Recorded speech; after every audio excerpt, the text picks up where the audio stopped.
12:30 de la tarde en la península, 11:30 en las Islas Canarias, en las Islas Afortunadas. Esto es la redacción abierta. Soy Rafael Núñez Huesca. Hoy es 2 de abril de 2019. Hoy hace 80 años y un día que concluyó felizmente la Guerra Civil Española. Felizmente digo porque los españoles dejaron de matarse, no porque ganara el bando que ganó. O sí, en fin, esto ya es a gusto de cada uno. Sea como fuere, ayer ya saben que celebrábamos ese final de la Guerra Civil. Estuvo aquí Pedro Fernández Barbadillo. Les recomiendo que si no vieron esa entrevista, la busquen en internet, en Intereconomía Tuve, porque fue muy interesante. Saben ustedes que Pedro Fernández Barbadillo escribió, hace 4 meses se publicó su libro, Eternamente Franco, y nos dio algunas pinceladas de cómo concluyó la Guerra Civil Española, cuáles fueron las consecuencias, esa represión que hubo a partir del 1 de abril del 39 y cómo fueron también los días previos. Les recomiendo, como les digo, esta entrevista, que la busquen en Intereconomía Tuve. Hoy es 2 de abril de 2019. La actualidad manda. Saben ustedes que estamos en la 8ª semana consecutiva en la que el Tribunal Supremo celebra el juicio a los golpistas o presuntos golpistas. El Tribunal Supremo inicia la 8ª semana del juicio del Procés con las testificaciones de los comisarios de la Policía Nacional, en concreto de los jefes de la Brigada de Información de la Jefatura Superior de Cataluña y también de la Brigada de Policía Judicial de Barcelona.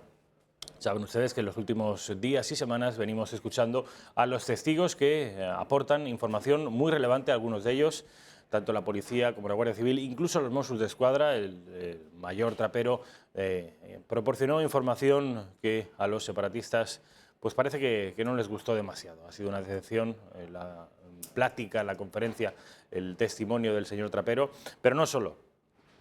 Muchos testigos están desmontando día tras día en este juicio las mentiras de los separatistas y parece que pinta mal el fallo judicial, que habrá de conocerse pues quizá después del verano. Pinta mal para los intereses de los separatistas. Vamos a ver qué es lo que ocurre, porque muy probablemente tendremos separatistas en prisión por años e incluso por décadas. Esto siempre y cuando el Gobierno de España, si es que cae en manos socialistas, no abra las puertas de las cárceles, y al contrario que ocurre con cualquier españolito medio, cualquier español de infantería que tiene que cumplir íntegramente sus penas, a los separatistas los liberen con el único objetivo de conseguir apoyo electoral para que Pedro Sánchez pueda permanecer unos meses más en la Moncloa. Esto con respecto al Tribunal Supremo y al juicio a los golpistas. Con respecto a los dineros, los empleos o el desempleo, decirles que el número de parados registrados en las oficinas del Servicio Público de Empleo Estatal, el SEPE, saben ustedes que antes era INEM, Instituto Nacional de Empleo, ahora no es nacional, sino estatal. Yo creo que es bastante sintomático la terminología. Como les digo, los números de parados registrados se redujo en este pasado mes de marzo en 33.956 personas respecto al mes anterior, hasta llegar, y esta es la cifra actual de parados que tenemos en España, a los 3.255.084 desempleados. De forma que marcó el menor recorte en un tercer mes del año desde 2014. El número de desempleados descendió mucho más que este año en el año 2018, también el 2017, también el 2016, también el 2015. Como les digo, desde el 2014 nunca se había reducido tan poquito el paro como en este mes de marzo de 2019. Decirles también que vamos a tener un programa muy completito, hoy martes 2 de abril de 2019, porque vamos a tener inmediatamente, dentro de unos minutos, a Alfredo Fernández, abogado y analista político. Vamos también a tener a Xavier Cajo para hablarnos, para que nos hable también de esos datos de desempleo, si son buenos, si son malos, si son mejores que otros años, peores que otros años y sobre todo en comparación con el resto de Europa, cómo estamos, bien o mal y cuáles son las perspectivas. También vamos a tener, y este es un invitado inédito, nunca había aparecido por aquí, por esta redacción abierta, Luca Costantini, que es periodista de Voz Populi, que es, ya habrán adivinado por su nombre, que es italiano, y que va a hablarnos sobre algo que nos preocupa a todos los españoles, pero también a él. Lo decía el otro día en las redes sociales. España, el Estado español, está perdiendo la batalla por el relato internacional en cuanto al conflicto con el separatismo catalán. Esto nos lo advierte un extranjero. Ojo, españoles, venía a decir en Twitter, y hoy lo va a explicar, porque el separatismo catalán, la paradiplomacia separatista, está obteniendo éxitos mucho mejores, mucho mayores que la diplomacia española. Esto, como les digo, es algo que debería preocuparnos a todos y que a eso de las 2 de la tarde, 2:10, estaremos en disposición de conocer de primera mano por parte del periodista Luca Costantini. Hoy es martes y, como todos los martes, hay una sección fija en esta redacción abierta de la mañana. Una de las que mejor recepción tiene por parte de los espectadores y a mí personalmente me parece una de las más interesantes. El Centinela del Misterio. Carlos Bustos, ¿qué tal? ¿Cómo estamos? Buenos días. Buenos días, compañero. ¿Qué tal, Centinela? ¿Cómo estás? Cansado de darle vueltas a la cabeza. No es un cansancio físico, pero sí es un cansancio mental. Un cansancio intelectual. Espero soltarlo hoy aquí. Hoy es un asunto particularmente truculento. Es un asunto que, además, en los últimos días está ocupando algunos titulares en los medios de comunicación. Y en tanto que truculento, muchos medios procuran tentarse la ropa, intentar decir exclusivamente las certidumbres que tenemos con respecto, y ahora entenderán por qué digo esto, del caso de Mario Biondo, del presunto suicidio de Mario Biondo. Saben ustedes que era la pareja de la presentadora española, extremeña, para más señas, Raquel Sánchez Silva. Una exmodelo, una presentadora que estuvo en Televisión Española hasta la semana pasada presentando un programa por las tardes, pero que no solo ha presentado este programa de Televisión Española, sino que es una mujer que lleva muchos años en televisión y que estuvo casada con el cámara de televisión italiano Mario Biondo, y ese señor hace 4 años apareció ahorcado, presuntamente como consecuencia de un suicidio, en su casa de Madrid. Carlos Bustos, hay novedades, y traemos novedades que no han aparecido en otros medios de comunicación. Yo sé, porque acabo de hablar contigo, que tú sabes muchas cosas más de las que vas a contar aquí, y por prudencia, por rigor profesional y por respeto, solo vas a contar una pequeña parte de lo que sabes. Exactamente. Antes de empezar a desgranar la información que tienes en primicia, me gustaría que hicieras un trazo grueso de qué ha ocurrido. Para la gente que no sepa en qué consiste este caso, yo ya he explicado quién son los personajes, pero explícanos qué ocurrió, cómo ocurrió y la versión oficial qué dice que ocurrió. Bueno, en primer lugar,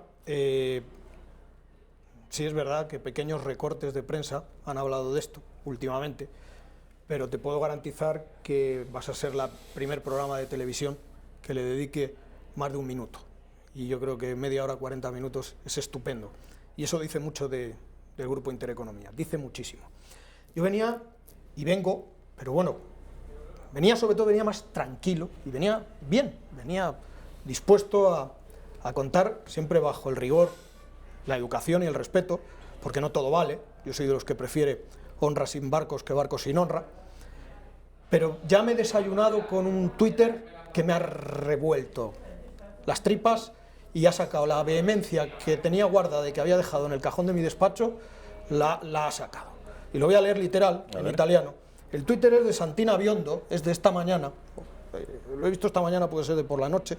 ¿Quién es Santina Biondo? Santina D'Alessandro es la madre de Mario Biondo, a la que diré 2 cosas. La primera, que la tengo muchísimo cariño, que la respeto muchísimo, pero que yo creo que hoy por hoy la única que está condenada por injurias y calumnias es ella.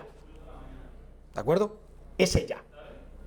Con lo cual, este tuit de Santina D'Alessandro, o de su entorno más directo, que dice: es vergonzoso cómo presuntamente algunos policías y periodistas, con su silencio, se hacen cómplices del terror. En el caso de Mario Biondo, las fotos hablan solas, y la policía no es tonta. Los españoles no hablan claro por miedo a que les denuncien. Primero, ¿miedo a qué? ¿Y cómplices de qué? Vamos a ver, para el círculo de Santina y de este caso.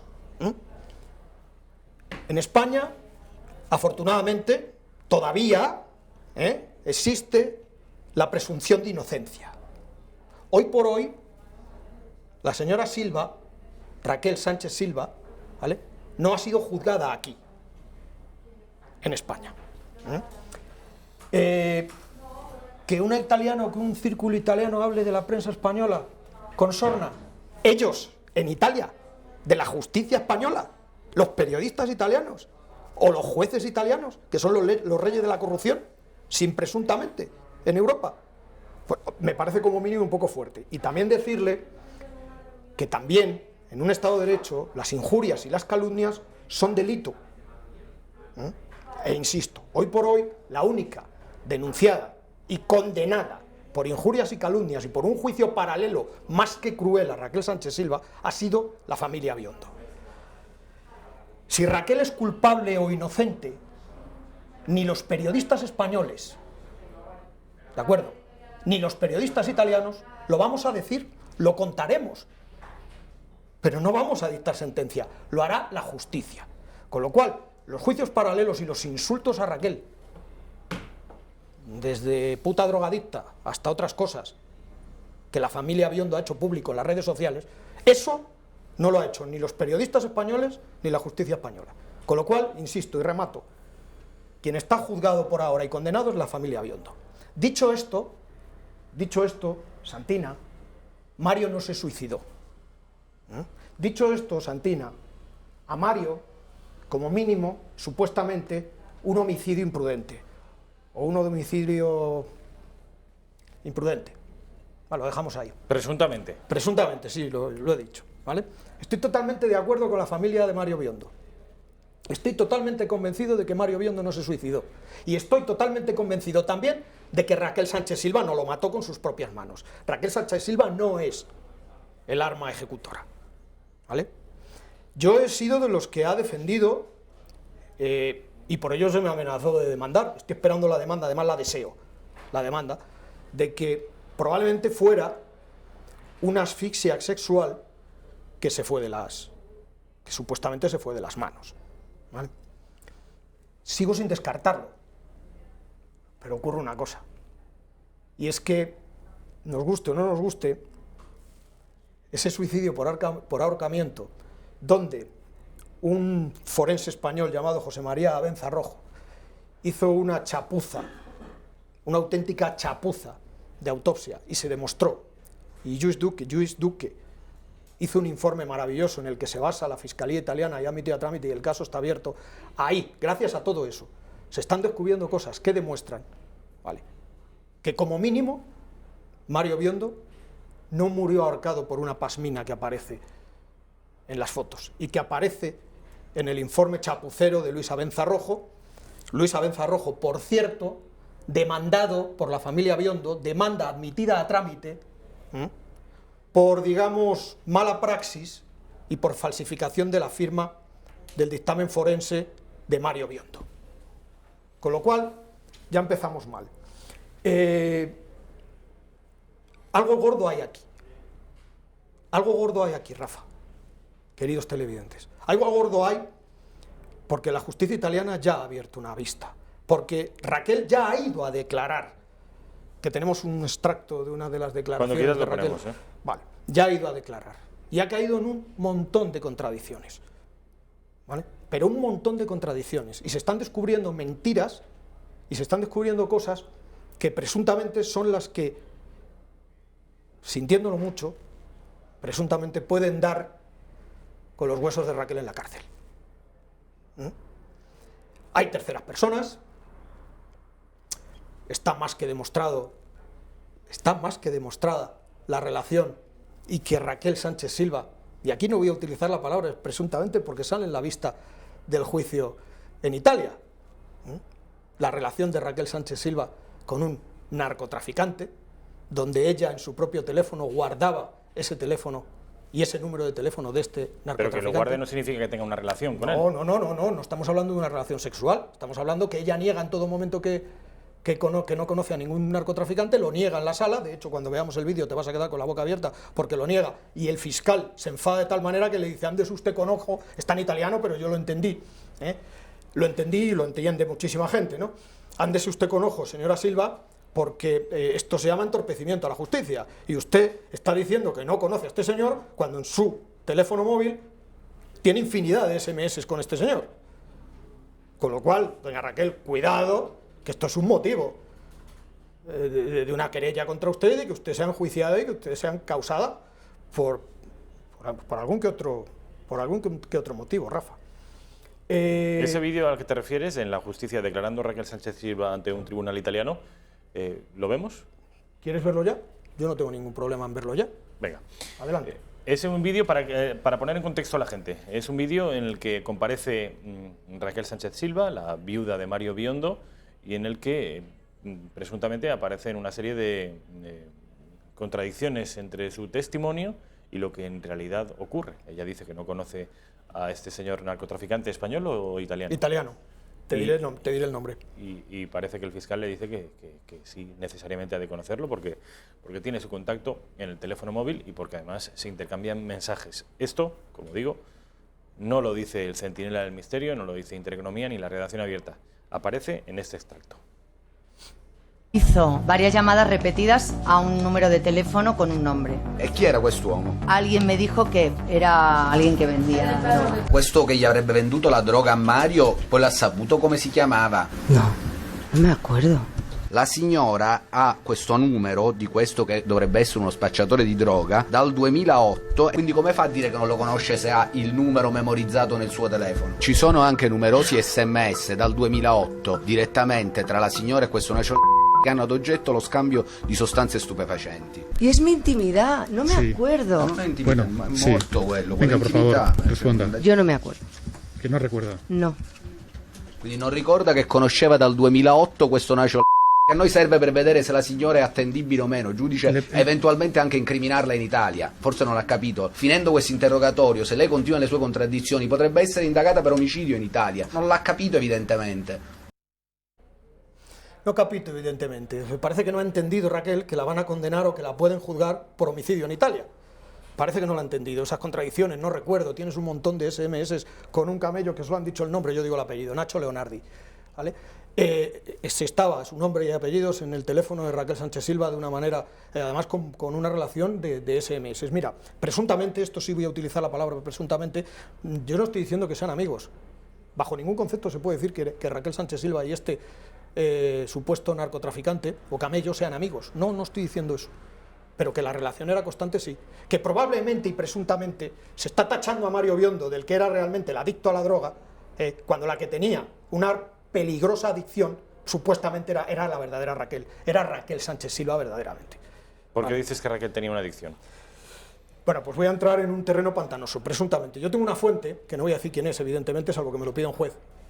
Yo tengo una fuente que curiosamente fue en su momento médico en Telecinco.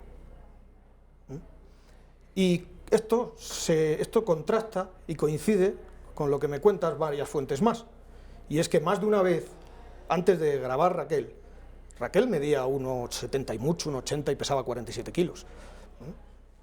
Y más de una vez Raquel, supuestamente, ha tenido que ir antes de grabar al centro médico por desmayos, por sangrados de nariz, etcétera, etcétera, etcétera. Y digo presuntamente porque todo esto, como no está todavía, no es Vox Populi, ni siquiera en el juzgado, pero verás cómo saldrá.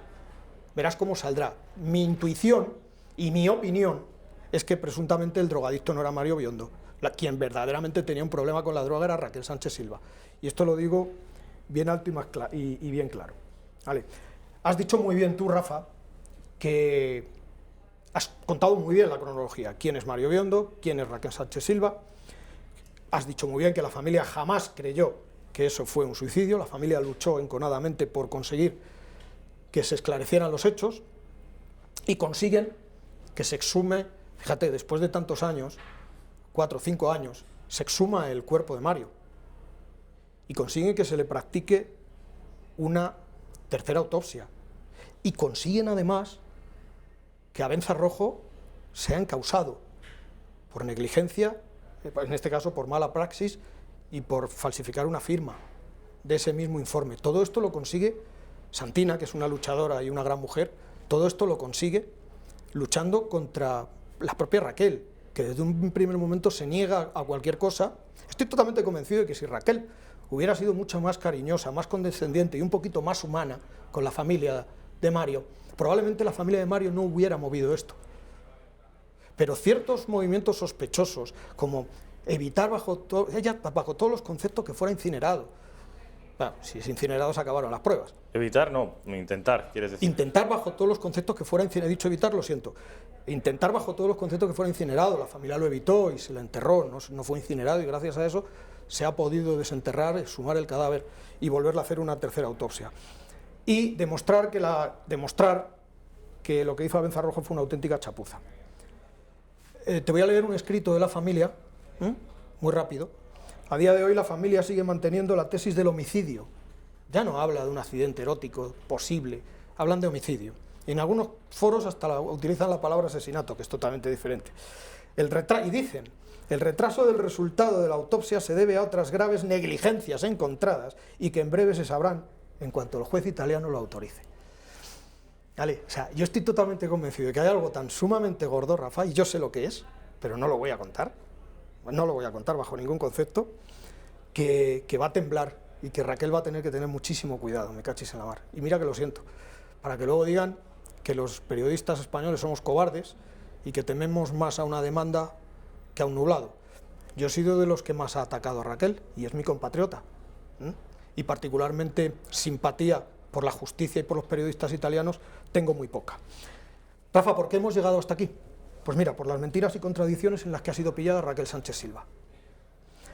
Y esas mentiras y esas hipótesis las está demostrando la justicia italiana. Y probablemente terminará abriéndose aquí. Depende del resultado. Yo calculo que en mayo o así sabremos algo sobre la querella contra Abenzarojo. A partir de lo que pase con esa querella Abenzarojo y si vence que se demuestra que realmente hay mala praxis y que la firma de Abenzarojo, el primer forense que firma el certificado de defunción de Mario Biondo, no es esa firma auténtica y que se hace mala praxis, a partir de ahí yo estoy totalmente convencido de que en España también van a seguir los pasos que se están siguiendo en Italia. Y la justicia italiana y la justicia española van a estar todos a una. Estoy casi convencido de ello. Supuestamente Raquel mintió a Mario y no fue a Plasencia el día anterior a la muerte de Mario. Supuestamente mintió a Mario. Antes fue a una fiesta, a una urbanización. Presuntamente. Presuntamente. He puesto la palabra presuntamente nada más empezar la frase. Pero vamos, tú si quieres me la sueltas de vez en cuando porque estoy de acuerdo con ella. Cuando yo te diga de presuntamente nada, entonces será otra cosa. Pero presuntamente Raquel mintió a Mario. Raquel no se fue a Plasencia en ese momento. ¿Y esto por qué lo sabes?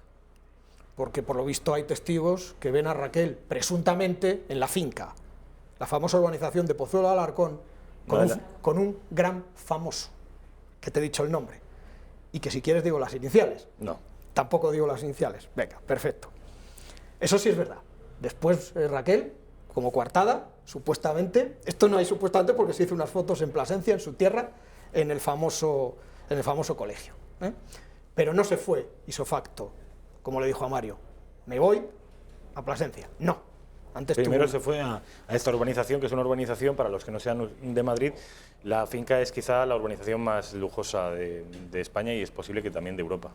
Y allí dices que coincide con un famoso, sí, del que tú antes me has trasladado el nombre y que por respeto a los tiempos judiciales nos lo vamos a quedar aquí. Y porque se nos puede caer el pelo. A mí el poco que me queda y a ti el muchísimo que tienes. ¿Vale?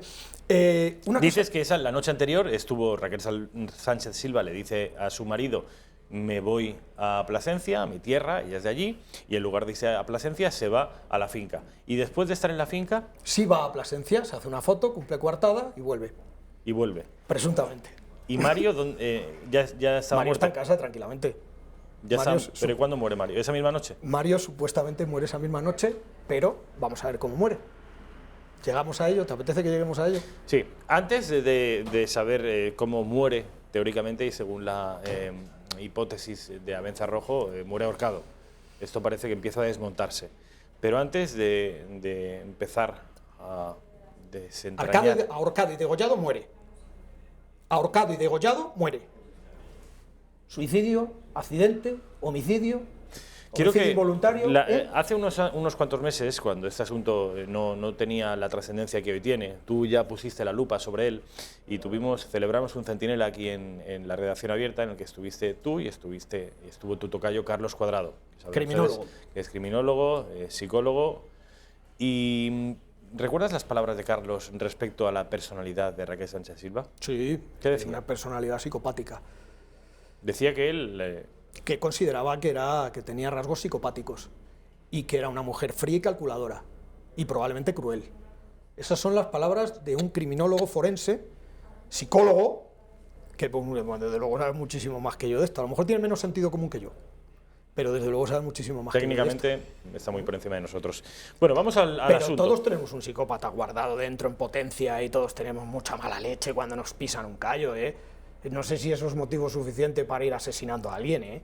Yo vuelvo a repetir, Raquel Sánchez Silva de su propia mano, no tengo la más mínima duda, no creo que Raquel Sánchez Silva de su propia mano asesinara a Mario Biondo, a su marido. Estoy prácticamente convencido. ¿Cómo murió este hombre? ¿Se sabe, hay alguna novedad respecto a, no el cómo, sino la motivación que le llevó a la muerte? No sé cómo murió, no, todo el mundo decía que estaba deprimido. Mentira, tenía un montón de proyectos demostrados. En esa misma noche estaba chateando con sus hermanos y estaba ilusionadísimo con un nuevo proyecto. Había quedado a la mañana siguiente con un tío para venderle un equipo de fotografía porque estaba súper ilusionado con ese proyecto televisivo. Era una persona súper abierta, era una persona llenísima de vida. Pero no lo dice Carlos Bustos, ni solo su familia, lo dicen un montón de allegados y gente que le conocía. No olvidemos que él era cámara de Masterchef de Radio Televisión Española. No sé realmente cómo muere ahorcado. ¿Vale? Y muere por asfixia. Ahora, la pasmina no. A un tonto con ese cuento. La pasmina está colocada ahí después. La pasmina es un señuelo. Y por favor, hay una foto que te pido que pongas, es dura, pero no enseña nada más que el cuello de Mario. Es una foto que va a salir por primera vez en televisión. Me dicen que esa foto no la vamos a poner porque no... Bueno, pues está en mi Twitter. Con un par. Eso sí. Está en mi Twitter, con un par, ¿eh? Pero por el horario por el horario infantil en el que estamos dicen que no la van a poner, pero vamos, @CarlosMasCarlos es el Twitter de Carlos Bustos, del Centinela, y ahí podrán ustedes Tiene verla. Centinela de Misterio de Facebook. Pero vamos, puedes describir la foto, aunque no la veamos. La foto es un cuello, es el de Mario Biondo, con un surco tan sumamente potente que eso no lo hace una pasmina. Qué curioso. Un surco con las medidas exactas de un cable de un electrodoméstico, concretamente de una PlayStation. Curiosamente, una PlayStation instalada en el salón y que el cable no aparece por ningún lado. Esto es una realidad, aquí no hay supuestamente. El cable no aparece por ningún lado y la marca en el cuello de Mario Biondo no es de una pasmina, la pasmina es un señuelo. Hemos tenido hasta los informes de la estantería de donde se cuelga Mario. Eso es una estantería de Chichinabo, que yo así con mi fuerza tiro y me la llevo para atrás y se caen los cuadros, los libros y todo lo que haya. Y Mario con un 80 y muchos kilos se queda colgado y la pasmina, la estantería ni se mueve. Y una famosa estatuilla preciosa del payaso Fofó que está puesta y está en el borde, ni se cae. Vale. Qué pena lo de la foto. ¿Cómo muere Mario? Así. Lo curioso, fíjate, es que es la noche antes de morir Mario, y si no que vayan a una oficina del Banco Santander presuntamente, se le hace un seguro de vida a Mario Biondo. ¿Quién se lo hace? No tengo ni idea. Pero que indaguen por oficinas del Banco de Santander si a Mario Biondo el día antes de morir se le hizo un seguro de vida. Como Larry Silverstein con las Torres Gemelas antes de los atentados. Eso por un lado. Segunda contradicción terrible, la mujer de la limpieza. La mujer de la limpieza explica, y aquí voy a mirar la chuleta por una razón, porque hay horarios y no quiero equivocarme. La mujer de la limpieza explica que se encuentra muerto a Mario a las 17 horas. La primera versión de la mujer de la limpieza de Mario y Raquel dice que se encuentra a Mario a las 17 horas y que va corriendo a pedir ayuda a una pareja de la policía municipal que va por la calle. ¿Seguro que fue una pareja de la policía? Municipal, por la calle, en ese momento justo. Eso es lo que dice la mujer de la limpieza en una primera instancia, en una primera declaración, y curiosamente ante la justicia italiana, cuando ya ve a alguien con una toga delante y con cara mala leche, dice que pidió ayuda a un hombre que pasaba por la calle y que eran entre las 12 y pico y las 14 horas. 3 horas antes de lo que dijo antes que había encontrado en realidad el cuerpo. Esto es una señora que no es una anónima, es la señora de la limpieza de la familia Biondo Silva. Esta información sí que está circulando ya en los periódicos. Pero en televisión ha salido, macho. Yo es que alucino. Nadie lo dice en televisión. Las contradicciones de la señora de la limpieza. Ese vídeo está grabado de un programa de Mediaset. Mediaset Italia ha hecho hasta programas especiales. Mediaset España, la callada por respuesta, no sé por qué. Todavía no sé por qué, ¿vale? Pero es que luego a esto de la señora de la limpieza hay que añadirle una vecina. Una vecina que aumenta y multiplica por 10 las dudas de esa versión. La señora revela que ella llegó al edificio entre las 17 y las 17:30 de la tarde, tan solo 5 minutos antes que Raquel Sánchez Silva. Pero la presentadora asegura que ella no estaba allí. O sea, esta señora dice, una vecina dice, que vio a Raquel Sánchez Silva entre las 17 y las 17:30 aproximadamente. Pero la presentadora asegura que no estaba allí, en su declaración, ¿vale? Y que ella no llegó a casa hasta cerca de las 8. Y que se marchó, llegó a casa cerca de las 8, y que se marchó afectadísima, no lo dudo, ¿vale?, a las 10 o 10 y pico de la noche. Bueno, complicado para Raquel, porque resulta que hay fotos donde se ven salir del edificio a las 20:36 horas. Presuntamente no, hay fotos que creo que tiene el juzgado italiano, donde se ve salir, aparte ya de lo que cuenta la vecina. Porque en realidad es la palabra de la vecina contra la palabra de Raquel. Efectivamente. Lo raro es que la señora de la limpieza dijera una cosa en caliente y luego ante la justicia italiana cuente otra. Eso ya es muy extraño, ¿no te parece? ¿Vale? Y esto, la vecina lo deja bien claro. No hay lugar a dudar. Sabemos quién es Raquel Sánchez Silva. Yo paso desapercibido por la calle. Raquel no. Muy famosa. Muy famosa en la época. Más que ahora. Ahora hace lo de las costuras, entre costuras. ¿Vale? Con lo cual eso es complicado porque presuntamente existe una foto donde se ve salir a Raquel del edificio a las 20:36 horas.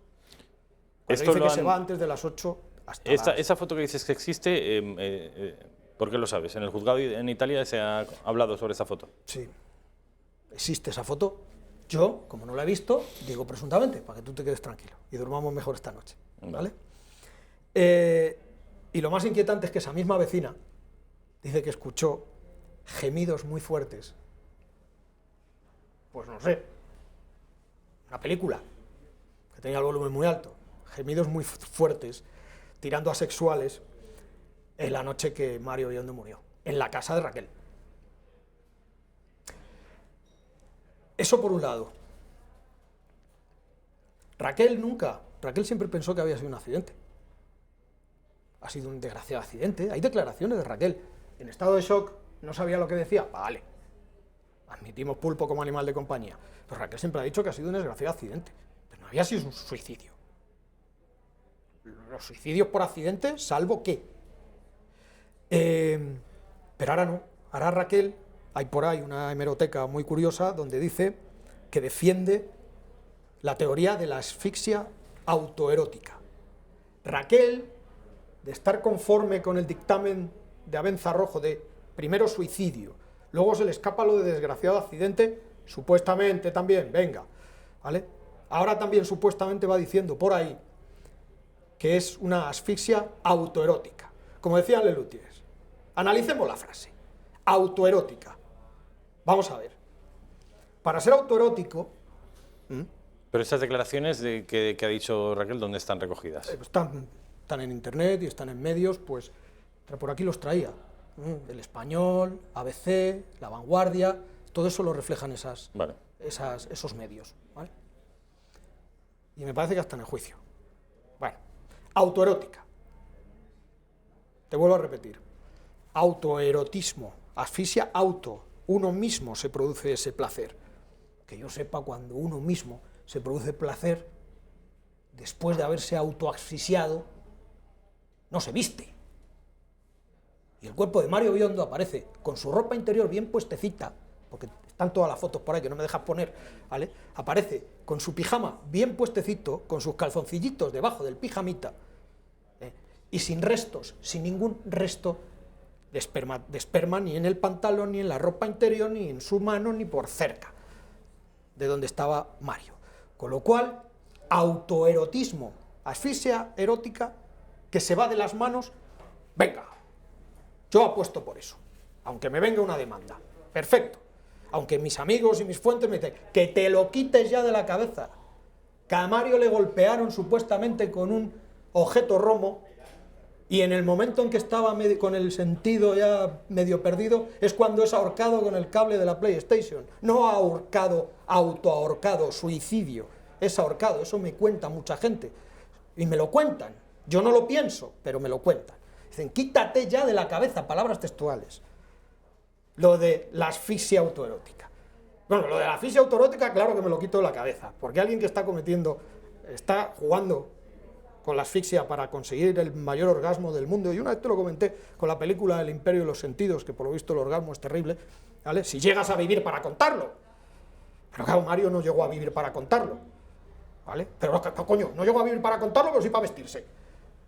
Que es como aparece en esas fotos, vestidito con su pijama de cuadros, su ropa interior y la pasmina. Una pasmina además con mucha clase. Una pasmina que ves la pasmina y luego ves el cuello de Mario Biondo y te tienes que reír en la cara de cualquiera que diga que esa pasmina, incluido en la cara de mi compañero Carlos Cuadrado, de cualquiera que diga que esa pasmina ha producido la asfixia. Vamos, no se lo creen ni harto de vino. El cable de la PlayStation y el cuello de Mario es la clave de todo esto. Un cable que no ha aparecido todavía, Rafa. Un cable que todavía no ha aparecido. Carlos, me tienes que dar una clave más, o dos como mucho, lo más importante, porque nos tenemos que ir marchando. Ya, sí, además esto agota, ¿eh? Te he dicho alguna vez que es algo agotado de aquí. Sí. Hoy estoy saliendo agotado de aquí. Te voy a leer literalmente una parte de la investigación, pero te lo voy a leer literalmente porque tengo miedo a equivocarme. Aquí no hay presuntamente, porque estoy leyendo una parte de la investigación. Vamos con el ordenador. Un Mac que tenían Mario y Raquel. Un Mac que supuestamente tiene un montón de fotos, de vídeos, ciertamente y supuestamente comprometedores para Raquel. ¿El qué? Fotos, vídeos de juegos eróticos entre ellos, entre terceros, supuestamente también, lo desconozco. Y se le pregunta sobre el cambio de clave, efectuado en el ordenador de Mario, que quedó registrado el día que cambian la clave del ordenador para que la familia o para quien sea no tenga acceso a lo contenido que hay. Ese día es el día del entierro de Mario a las 14 horas 31 minutos. Mientras Raquel y todos los demás asistentes al sepelio estaban en el Anatómico Forense de Madrid. Con lo cual, Raquel no pudo cambiar la clave, ¿vale? Sin embargo, ella no recuerda ni siquiera que ese PC tuviera una clave. Todo esto está en ABC, en El Español, en esto que te estoy diciendo, te lo he dicho, La Vanguardia, que es el único periódico, el único que le ha dado caña a este tema de verdad. E Intereconomía en televisión y Metropolitan Radio en radio, ¿vale? Según la Fiscalía, el único que no estaba allí cuando se cambia la clave era el primo de ella, Enrique Gómez Sánchez, ingeniero informático.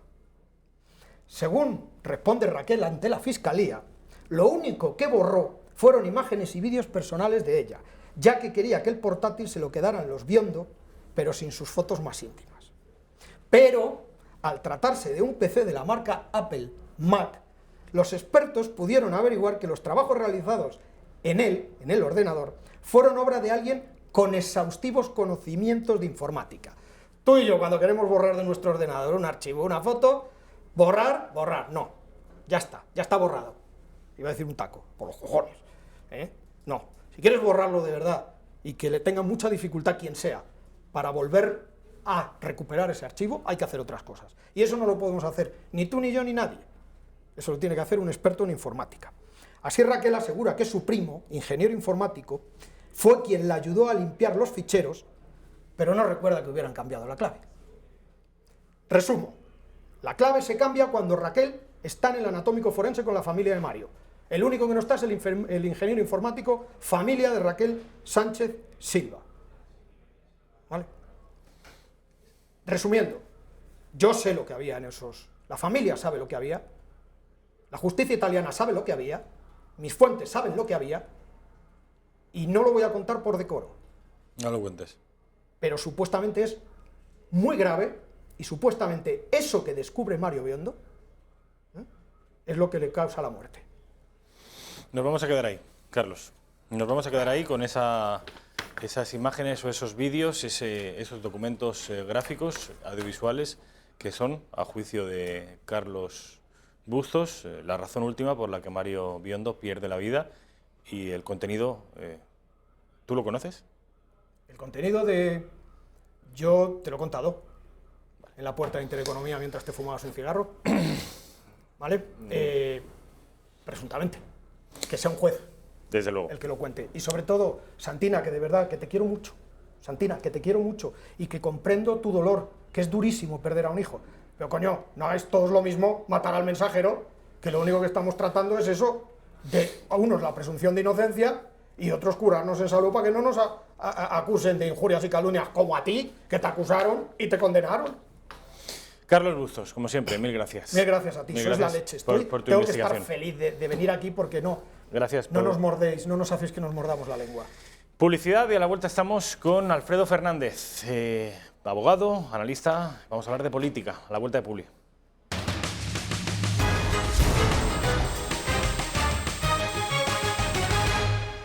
¿Qué tal? ¿Cómo están? Pues ya estamos de nuevo en la redacción abierta, muy poquito tiempo de publicidad, se lo he dicho, son las 13:14 minutos, la 1:14 en la península, 12:14 en la Comunidad Canaria. Directísimo, riguroso directo en la redacción abierta. Alfredo Fernández, ¿qué tal? ¿Cómo estamos? Muy bien. Abogado, analista político, pucelano y un hombre de leyes, pero que también le gusta mucho la política, le gusta el análisis, le gusta la demoscopia. No en vano, hace un par de semanas estuvimos dándoles a conocer un análisis propio de Alfredo, en el que auguraba, en función de, en fin, de cuál fuera la horquilla más alta y la más baja, cuáles podrían ser, a su juicio, los resultados electorales del 28 de abril. Estamos a 2 de abril, quedan 26 días. Estamos ya en el mes de las elecciones. Quedan apenas 2 semanas para la campaña electoral y, como les digo, 26 días para las elecciones. Alfredo, cuando hiciste y dimos a conocer ese análisis que tú hacías, ese análisis demoscópico, fue hace 2 semanas y de aquí a las elecciones quedan otras 4 semanas. Entiendo que se puede quedar antiguo, porque sí, tanto tú como yo creo que coincidimos en que están produciéndose algunos movimientos demoscópicos, como sí, por ejemplo un frenazo de Vox. Un sí, estancamiento. Al menos un estancamiento, digamos, sí. Quizá venían de una progresión donde cada vez no reducían de semana en semana sus expectativas de voto, y yo creo que quizá los últimos mensajes pues pueden haber sido un poquito más, digamos, más inciertos, ¿no? O sea, más que incluso casi hasta improvisados, ¿no? Entonces yo creo que eso puede verse como una pequeña debilidad, como una pequeña excentricidad, que hace que quizá pues, se haya frenado un poco esas expectativas. Y luego también yo creo que unas expectativas incluso también al alza del PSOE, ¿no? Quiero decir, yo creo que los dos movimientos que yo aprecio es que probablemente el PSOE sí está ahora empezando otra vez a mejorar sus expectativas, probablemente a costa de Podemos, pero sí, sobre todo yo creo que tanto Vox como Ciudadanos se han quedado un poco ambos dos estancados. Tanto Vox como Ciudadanos. Vamos a ver rápidamente las encuestas que se han publicado hace 48 horas durante el fin de semana del diario El Español y del diario La Razón. Sorprendentemente, el diario La Razón apunta en una dirección contraria a lo que viene dándose a conocer en las últimas semanas, y es que los 3 partidos del centro y la derecha, a juicio de La Razón, como están viendo, tendrían la posibilidad de gobernar. Están viendo que el Partido Popular, siempre a juicio de NC Report para La Razón, el Partido Popular obtendría pues, cerca de los 100 escaños, el partido de Albert Rivera cerca de los 60, ya diríamos por 160 en el mejor de los casos, y Vox hasta 25. Pongan que no son 25, que son 20. Pues en cualquier caso serían 180 diputados, unos cuantos por encima de la mayoría absoluta. Ya les digo, esto es va un poco a la contra de lo que viene publicándose en los últimos días. Vamos a ver, sin embargo, el diario de Pedro J. Ramírez, El Español. ¿Es necesario que veamos esta encuesta? Es necesario porque apunta a una hipótesis muy diferente. Estás viendo que el Partido Socialista llega hasta los 130 diputados y el Partido Popular se desplomaría hasta, en el peor de los casos, 69 diputados. Es una barbaridad. Vox un 12% por encima de Unidos Podemos, que obtendría hasta 37 diputados. Bueno, ¿qué te parece, Alfredo? Bueno, la encuesta de La Razón me parece buena. La encuesta del Español, un despropósito. Sí es verdad que, en mi opinión, la encuesta de La Razón lo que hace es que quizá engorda demasiado el resultado de Ciudadanos. De hecho, con un 16%... ¿De La Razón o del Español? Estoy ahora con La Razón. La Razón. Vamos a la de La Razón, Raquel. La de La Razón...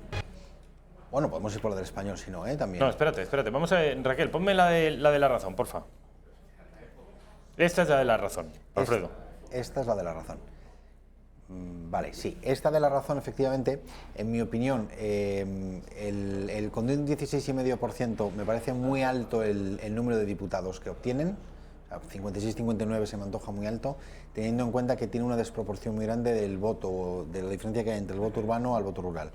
Por tanto, yo creo que son muchos diputados para ese porcentaje, en el caso de Ciudadanos. Y en el caso del Partido Socialista me parecen pocos.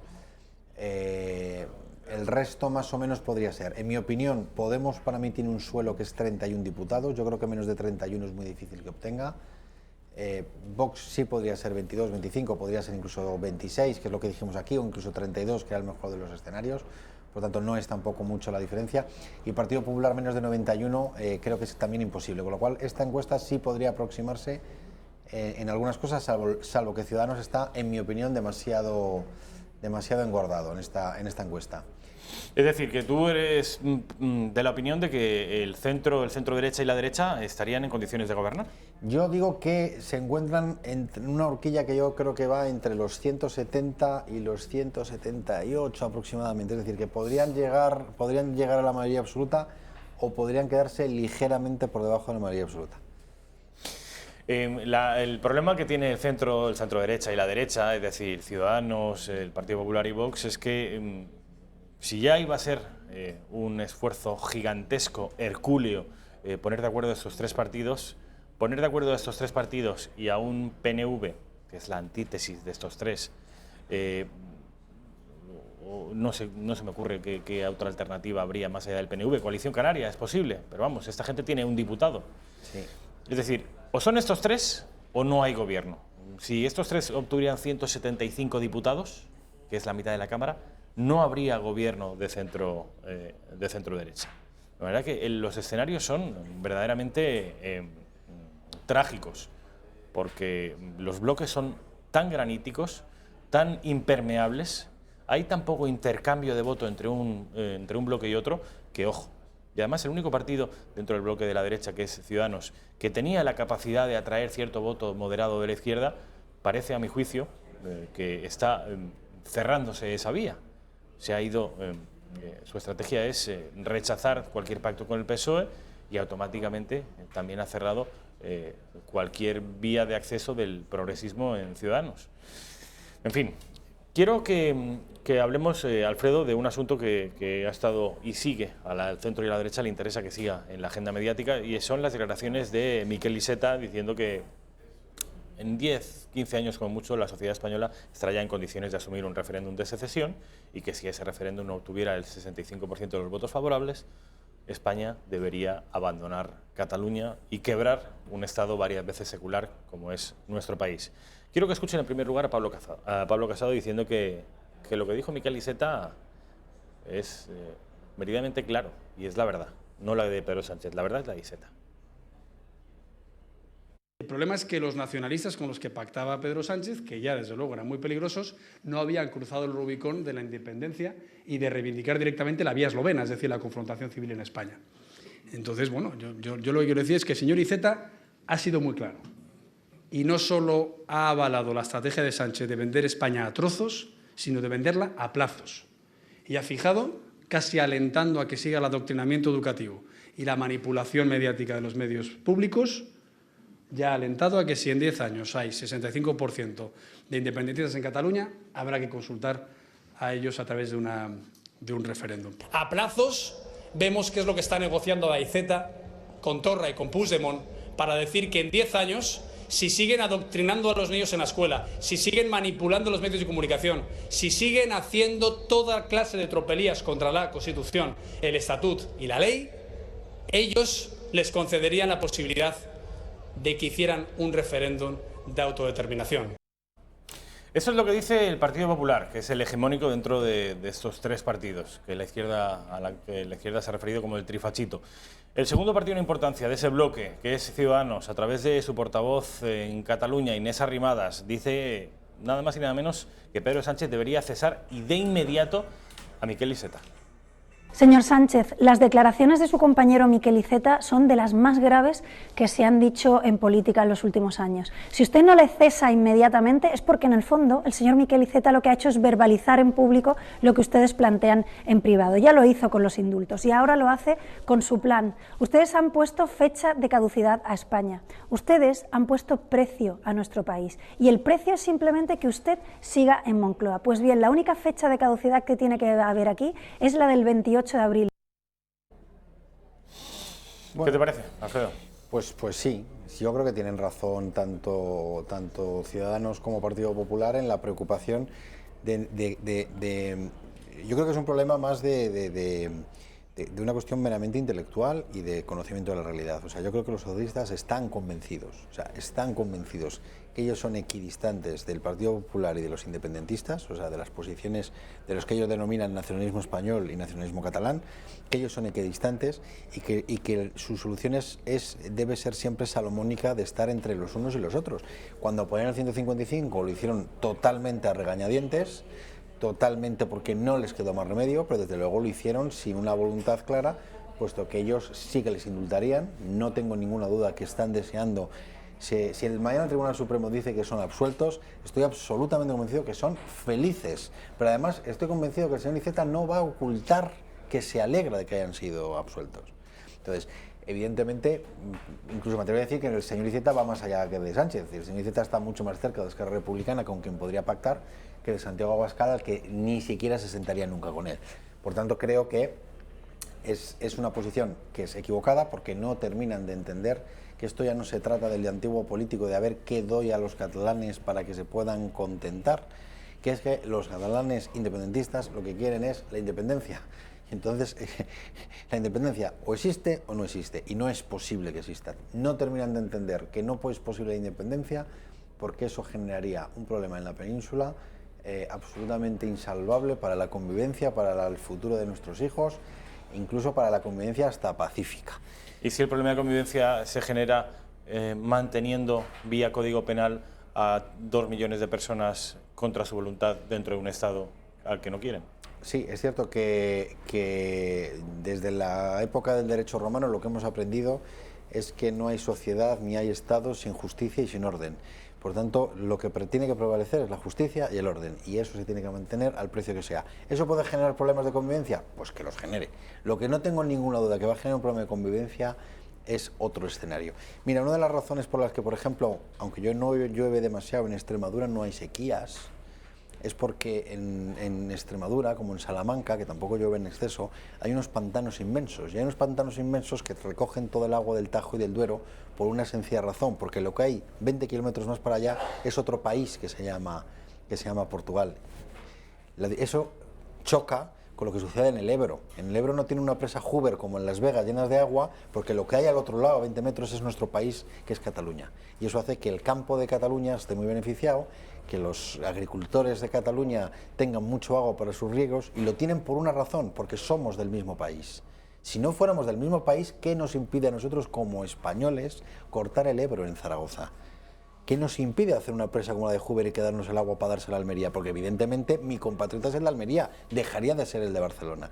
Entonces eso va a generar un problema grave con agricultores de Aragón y agricultores de Cataluña, etc. Entonces, como partimos de una premisa que es imposible que os concedamos la independencia, nunca vamos a acceder a ella, estos mensajes son absolutamente terroríficos, porque esto es el verdadero oxígeno que desde hace 40 años no se ha dejado más que dar, que es echar más gasolina al tema.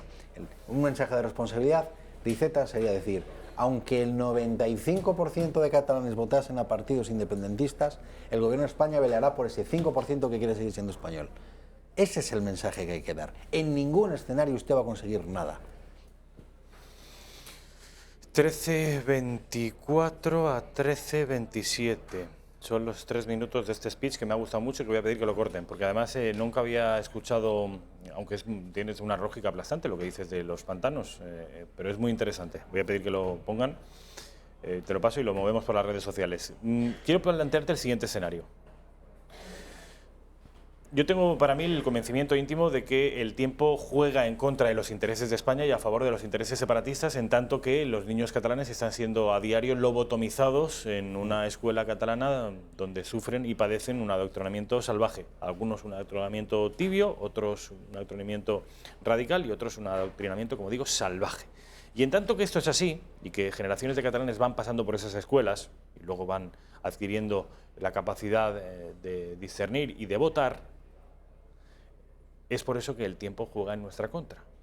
De manera que si hace 20 años o 10 años el separatismo estaba en un 15%, hace 7 años en un 25% y hoy está en un 47%, la lógica nos dice que dentro de 10 años es no solo posible, sino probable que estemos en un escenario como el que describe Miquel Iceta, del 65 o 70% de separatistas. Y ahí ya sí que tenemos un problema grave de democracia y tenemos un problema muy probablemente con el escenario internacional, que toleraría difícilmente que con una mayoría social con vocación de ser un Estado independiente, en España no aceptáramos un escenario de independencia. Sobre todo sabiendo que otros países como el Reino Unido y Canadá, 2 paradigmas de la democracia internacional, sí han permitido votar a sus regiones de vocación secesionista.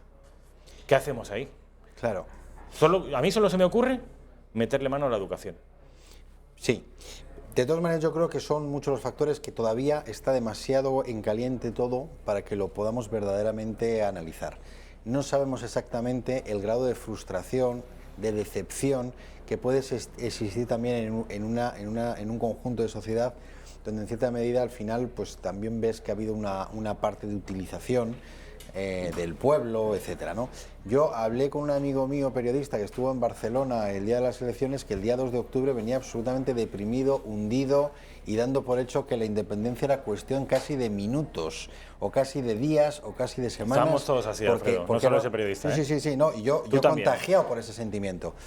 Sin embargo, la reacción que ha habido posterior a todo esto ha sido que yo personalmente ahora mismo, no digo que nunca Cataluña vaya a ser independiente, no lo sé, pero desde luego no veo un escenario en el medio plazo en el que exista esa posibilidad, aunque el 65% vote, porque la lección que se ha aprendido aquí, los niños han aprendido 2 lecciones, una en Cataluña y otra los niños del resto de España, que es la lección que ha dado la policía y la Guardia Civil. Yo entiendo que es muy difícil y muy impopular dar por válido el argumento que voy a dar ahora. O sea, entiendo que es tremendamente impopular, que ningún político lo hará, pero yo no soy político y puedo darlo. Pero creo que, aunque no deseable en términos democráticos, esa, vamos a denominar, contundencia de actuación por parte de policía y Guardia Civil, creo que es un mensaje que queda grabado en la retina, tanto de los niños de allí como de los niños de aquí. De los niños de Cataluña, de que saben que jamás conseguirán la independencia de una manera pacífica, es decir, el Estado va a defender la unidad de España porque es su deber, con la contundencia que haya que utilizar, Es decir, si usted hubiera actuado de una manera más desproporcionada en Cataluña por parte de los CDR, la policía y la Guardia Civil habría actuado con más contundencia que la que actuó. Es decir, tengan en cuenta que de manera contundente e inequívoca se va a actuar. Y creo que también ha dado un mensaje a los niños del resto de España. Yo creo que nunca va a haber una generación tan patriótica en los últimos 40 años. Quiero decir, la utilización de la bandera, el sentimiento de españolidad, el respeto por la Guardia Civil, la admiración por la policía, nunca ha estado en las cotas más altas que ha estado ahora. Por lo tanto, yo creo que, de hecho, me comentaban hace poco que las oposiciones a Policía y Guardia Civil este último año 2018 ha batido récord. Nunca tanta gente ha querido ser Policía y Guardia Civil como ahora.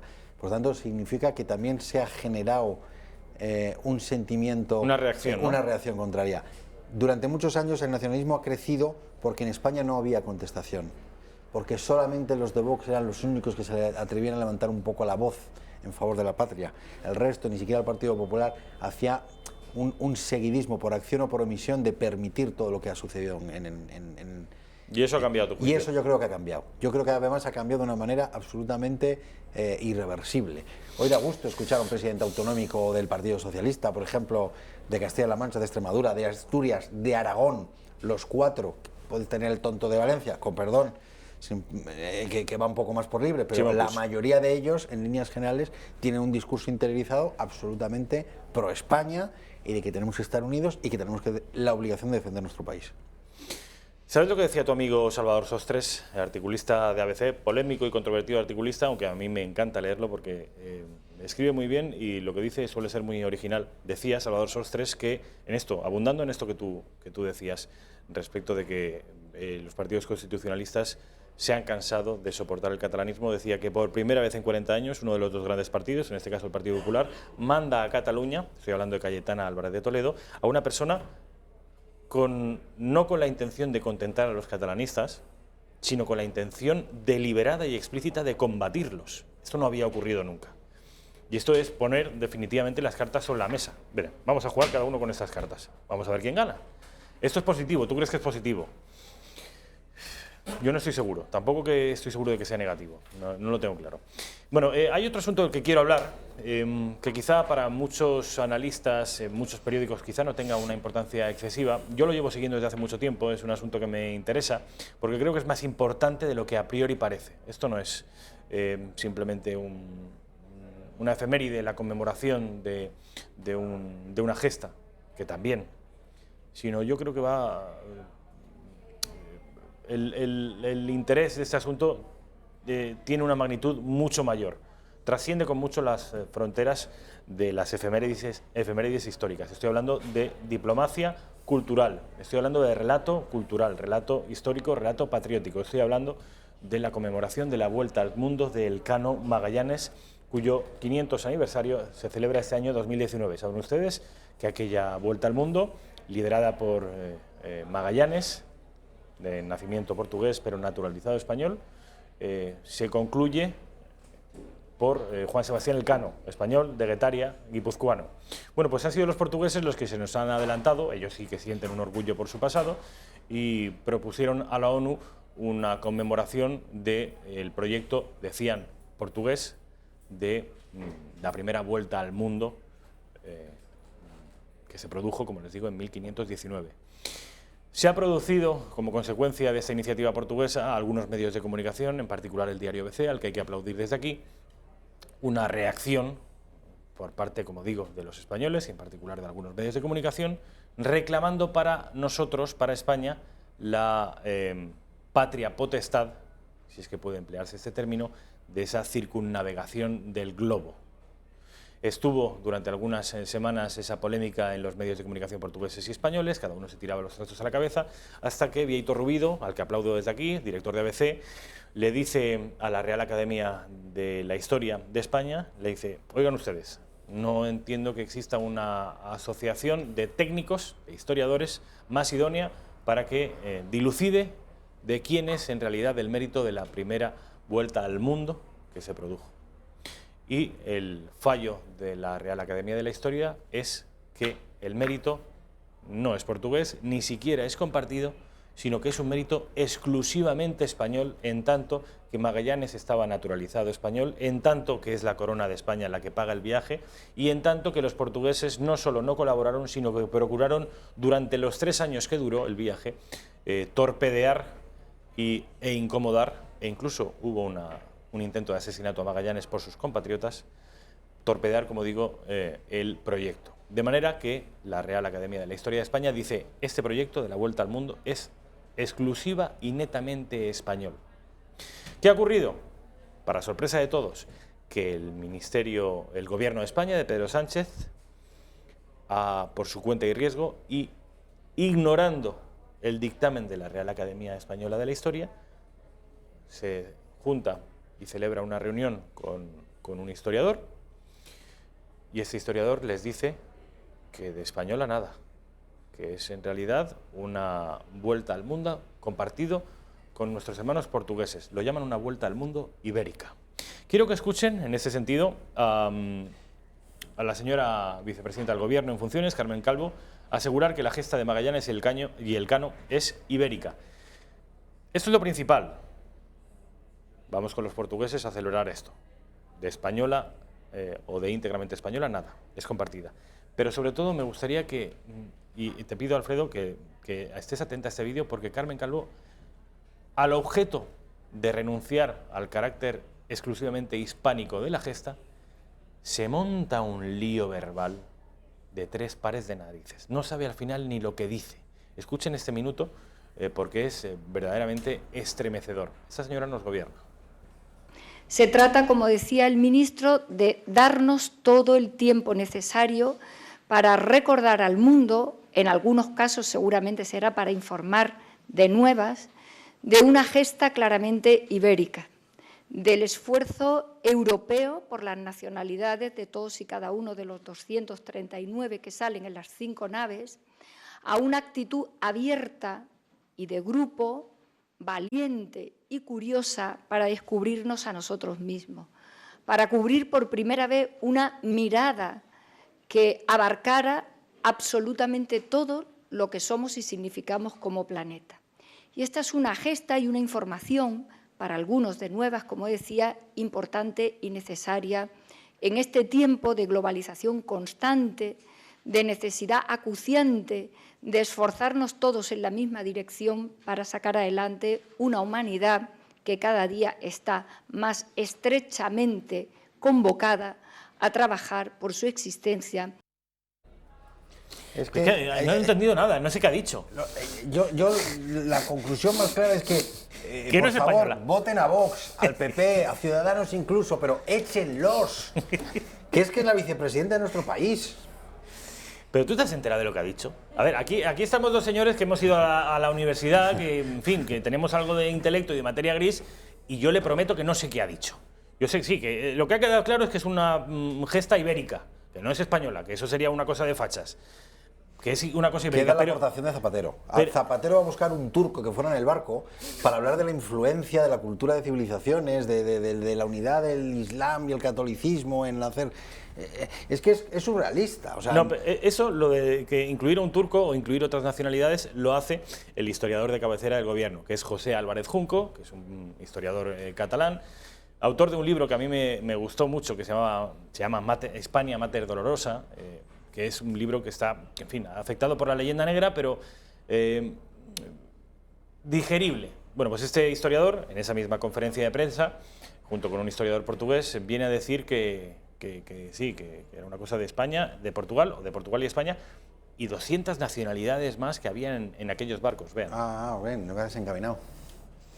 Lo único que yo quería decirles aquí hoy, prácticamente es una única idea, lo que me gustaría transmitirles es que en esta conmemoración hay lugar para muchas cosas, menos para glorias nacionalistas actuales.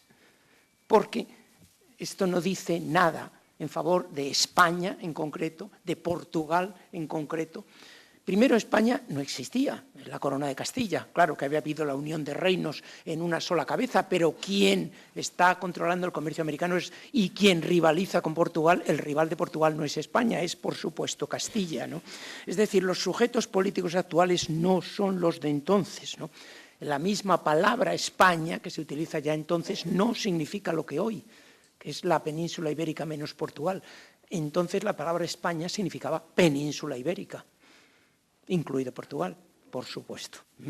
El único papa que sale de España, entre comillas, en la Edad Media es Petrus Hispanus. Petrus Hispanus había nacido en Lisboa.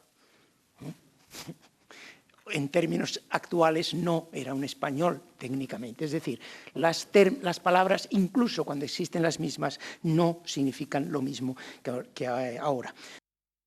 Fíjense ustedes el esfuerzo que hace este historiador, pagado por el Gobierno o colaborador del Gobierno, 1 minuto dedicado a intentar demostrar que España no existía.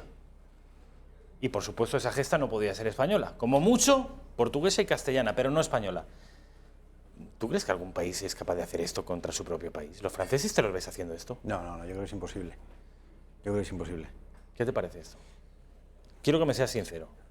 Es que no sé, es que yo casi claro, no soy penalista, entonces no sé si el Código Penal, pero casi es delito, o sea, lo que está diciendo. O sea, a mí me da bastante asco. Es algo que es surrealista. El problema es que se le dé por parte del gobierno la capacidad de tener una tribuna, un discurso público y ser orador que represente a alguien. O sea, me parece absolutamente demencial que el gobierno de España contrate a una persona que, para empezar, niega la existencia de la propia España, que probablemente sea una de las 5 naciones más antiguas del mundo. O sea, quiero decir, si no existía España, pues fíjese lo que podríamos hablar desde cualquier país del mundo, pues Estados Unidos, o por ejemplo, que probablemente estaba formado en aquel momento por apaches y tribus indígenas, y probablemente 2 colonias ya en Filadelfia. O sea, no, en 1519, en aquella época, ni siquiera sabíamos de su existencia. Y España ya llevaba, pues no sé, si ponemos el inicio, la génesis de la nación en Tarraco, por cierto, Tarragona, en la Hispania romana, pues fíjense, llevaría 15 siglos. Pongámoslo con los Reyes Católicos.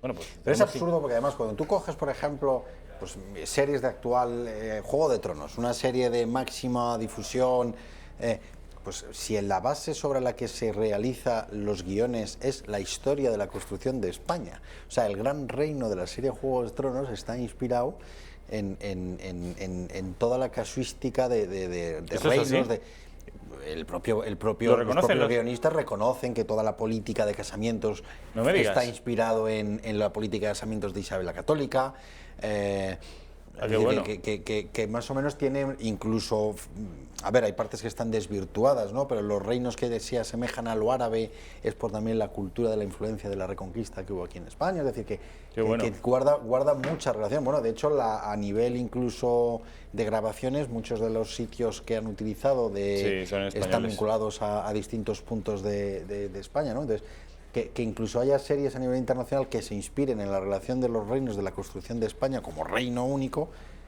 llama poderosamente la atención que por un historiador español sea considerado como anécdota, ¿no? Pero bueno, puestos a decir, digamos que incluso las Champions League que ha ganado el Real Madrid con Cristiano Ronaldo, pues son también compartidas con Portugal, ¿no? Porque no, son cosa exclusiva de Castilla, de vosotros. A mí, yo que soy alcoyano, no me puedo sentir concernido porque el Madrid gane la Champions, porque es un equipo castellano. Oiga, este hombre, porque estamos en horario infantil, si no iba a dedicarle un epíteto bastante desagradable. Alfredo Fernández, mil gracias, como siempre. Un placer. Ha sido un placer, te veo la semana que viene, Dios mediante. Publicidad y a la vuelta estamos con Xavier Cajo para ver si esta bajada del paro es mucha, es poca. Ya les adelanto que es poca, sobre todo respecto a las bajadas que vienen produciéndose en los últimos 5 años. Pero en fin, que nos lo ponga en contexto Xavier Cajo. Vivimos tiempos de incertidumbre, de vicisitud, pero también en esos momentos difíciles aparecen visiones positivas, visiones importantes. Por ejemplo, nuestro reencuentro con nuestras señas de identidad, con nuestro pasado, con nuestra cultura, con nuestra historia. ¿Qué mejor forma de entrar en contacto con ello que conocer nuestras constituciones? Ahora le ofrecemos en Intereconomía una colección con los 7 textos de nuestras 7 constituciones que alumbraron el siglo XIX y el XX, más un texto explicativo que componen un bello regalo editado estupendamente que les va a entusiasmar. Si tienen la oportunidad, no dejen de hacerse con una copia, yo la tengo y vale la pena. ¿Cómo hacerse con este paquete de las constituciones españolas? Pues muy fácil. El paquete cuesta 99 euritos de nada y los gastos de envío aparte. 5 euritos más si es un envío a la península, 10 euritos más si es a Baleares y Canarias, Ceuta y Melilla, pues requieren 15 euros más de impulso. Y recibirán el paquete en 48 horas cómodamente en su domicilio, donde tendrán que pagarlo contra reembolso, como se hacía antes, con dinerito en metálico. ¿Cómo enrolarse para tener estas magníficas constituciones españolas? Pues lo más fácil es el teléfono. Miren, tienen que llamar a ese teléfono que aparece aquí debajo, 91 616 2464, y ahí les pedirán los datos y lo más fácil. ¿Que lo quieren hacer por correo electrónico? Pues es bastante fácil también. club@intereconomia.eu y ahí consignan el nombre, la dirección con el distrito postal, no se les vaya a olvidar, un móvil de contacto por si hubiera alguna cosa que necesitáramos aclarar y ya, y eso queda encargado y a disfrutar de las constituciones. Aprovechen esta oferta.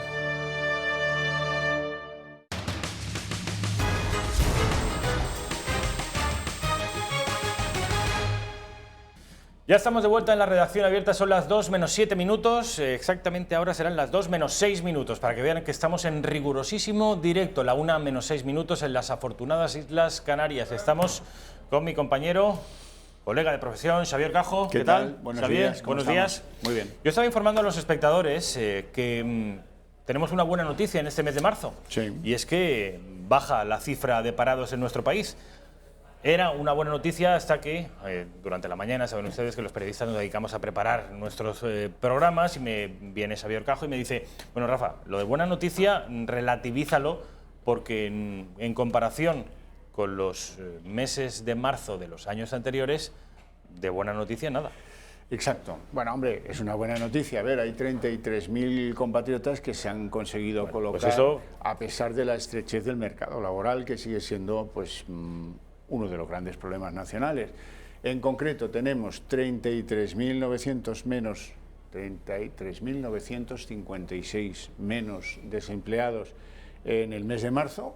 Me congratula mucho. Fantástico. Es la potra que tiene Pedro Sánchez, porque vaya, hay que ver qué datos. Para lo que dicen todos que se está desacelerando la economía, para lo que pasa en Alemania o Francia o tal, pues esto es casi milagroso. De todos modos, hay que coger las cosas con pinzas, porque estos 33.956 parados menos del mes de marzo son el peor de los datos de marzo desde 2014, aunque también es verdad, ya sé que muchos lo van a decir automáticamente, sobre todo aquellos que votan a Pedro Sánchez, que el mes de marzo, cuando incluye la Semana Santa, es un mes favorable, cuando no lo incluye, pues no tanto. Bueno, a veces sí, a veces no. En este caso no la ha incluido, son buenos datos. ¿Por qué son buenos datos? Hombre, sobre todo, oiga, tener 3.255.800 desempleados en un país no pueden ser una buena noticia. Objetivamente no es una buena. De acuerdo, entonces vamos a buscar la parte positiva de todo esto. La parte positiva es que hemos conseguido de nuevo 19 millones de cotizantes a la Seguridad Social y eso pues es un elemento tranquilizador. Segunda parte positiva, hoy estoy muy optimista y voy a buscar solo motivos positivos. Venga. Segunda parte positiva, como la Semana Santa nos ha quedado para abril, cabe pensar que el mes de abril será incluso mejor y que se podrán colocar no 33.000 sino más. Ojalá fueran el doble, no van a ser el doble ni de broma, pero bueno, oiga, bien. Estas cosas van como van, la cosa cíclica a veces viene a tu favor y a veces viene el oleaje en tu contra. Positivo, pues hombre, que la Seguridad Social ha ganado 155.000 nuevos cotizantes que ayudan a llevar el santo en la peana, que siempre viene bien, aunque son relativamente pocos. Bueno, esa es la situación del empleo, elemento fundamental, porque esto es lo que nos debería importar por encima de cualquier otra cosa. Ahora es verdad, tenemos luego otros líos, Cataluña, en fin, tal, pero en cualquier caso, esto es lo que debería ser el epicentro de los problemas de la sociedad española. Luego, es verdad, y aquí viene la parte, digamos, menos optimista, que todo lo que les venimos anunciando a través de los últimos 2 meses, viene la desaceleración económica, cuidado que está llegando la desaceleración económica, pues ahora se ve absolutamente ratificado por 3 índices de lo que se llama índices adelantados de lo que nos pueda ocurrir. Índices adelantados se llaman. Bien, ¿cuáles son estos índices? Hablábamos ayer de que ha habido una caída en la matriculación de los vehículos. Esta caída afecta a un 7% durante el primer trimestre del año, es decir, que en España hemos frenado las decisiones de compra de los automóviles. Esto en parte tiene una culpabilidad, un dedo acusador hacia la política, porque han sido los que señalan a los coches diésel como a los coches que producen contaminación, como los grandes enemigos universales y tal. La gente ha dicho, para, me tengo que cambiar el coche, pero hasta que esto no se aclare, yo voy a esperar un poquito. Esto es lo que producen los de la política, los fififí de la política. Pero bueno, hay otros elementos más reales, no emocionales, que afectan a la marcha económica. Por ejemplo, es un hecho cierto que la demanda eléctrica de la industria ha caído un 5,2% durante el pasado mes de marzo. ¿Esto qué significa? Pues que gastan menos electricidad el conjunto de las empresas industriales y no industriales, como todas las empresas, en el conjunto de la economía española. Eso significa menos actividad, menos ventas, menos producción, menos exportaciones. Eso se va a ir trasladando a cada uno de los casilleros, pequeñitos casilleros, que componen eso que llamamos el Producto Interior Bruto. Este es un drama general. Si hay menos demanda eléctrica, pues todo lo demás que he dicho va a continuación. Menos producción, menos exportaciones, menos salario. Segundo dato importantísimo, tenemos dos. Hemos dicho el de las matriculaciones, hemos dicho el de la caída de la demanda eléctrica. Nos falta el tercero. Un índice adelantado sobre la base de cuántos pequeños empresarios españoles han ido a su banco, a su entidad financiera, a pedir un préstamo. Cuando uno va a pedir un préstamo es sinónimo de varias cosas. Uno que puede tener dificultades con Hacienda, hay mucha gente que tiene que endeudarse para poder satisfacer a los señores del fisco. Pero normalmente se interpreta que este índice es porque el que tiene esa pyme va a emprender una actividad mayor, va a ampliar el negocio, va a tomar que es muy bueno, vamos. un trabajador. Esto es positivo. En cambio, claro, cuando dice la banca que ha habido una caída del 20% en las peticiones de crédito de las pymes, por mucho que ustedes me quiten un 5%, que es de los que han sido atropellados por Hacienda, por la Seguridad Social, por lo que sea, pues queda un porcentaje elevadísimo de caída de los préstamos de la pequeña y la mediana empresa. ¿Y eso qué significa? Menos actividad, menos producción, menos salarios, menos empleo, menos exportación, en este caso muy poquita, porque normalmente las pymes, que son el 86% del empleo en España, pues si no pide financiación, si no pide crédito, si no pide ayuda para emprender nuevas actividades, nuevos intentos de vender, nuevos tal, pues es que está en una atonía que caracteriza el trimestre y que nos hace sospechar que no van a ir por el lado de las pymes muy bien las cosas en los meses que siguen. Este desplome de la petición de préstamos afecta a enero y a febrero, no es un dato que tenga que ver con marzo. Pero bueno, ya tenemos tres indicadores adelantados que nos permiten vaticinar que va a haber menos y no más Producto Interior Bruto en el segundo trimestre del año.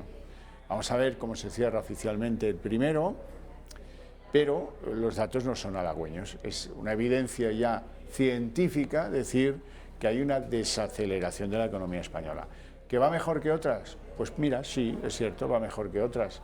Pero bueno, por ahora, dejémoslo en el misterio, ¿no? Hoy estamos en dejar temas en misterio, ¿eh? Te he oído antes y... Al centrar el misterio le ha faltado por decir algunos nombres, pero ustedes los conocerán, esos nombres. Den un poquito de tiempo porque entenderán que no podemos desvelar ciertas cosas. Pero esto, Rafa, forma parte del marketing televisivo, ¿no? Hombre, claro. Yo no revelo el final de la serie y así te agarro para que te sientes. Y para el próximo Centinela del Misterio ustedes estarán atentos. Eso es. Xavier Cajo, una última pregunta antes de que te marches. Venimos escuchando malos augurios con respecto de la economía y yo me pregunto si habrá algo de profecía autocumplida en todo esto. Es decir, si un empresario, un pequeño empresario, un emprendedor escucha que la economía va mal, igual no emprende. Y si no emprende, efectivamente acaba por dar la razón a esos malos augurios.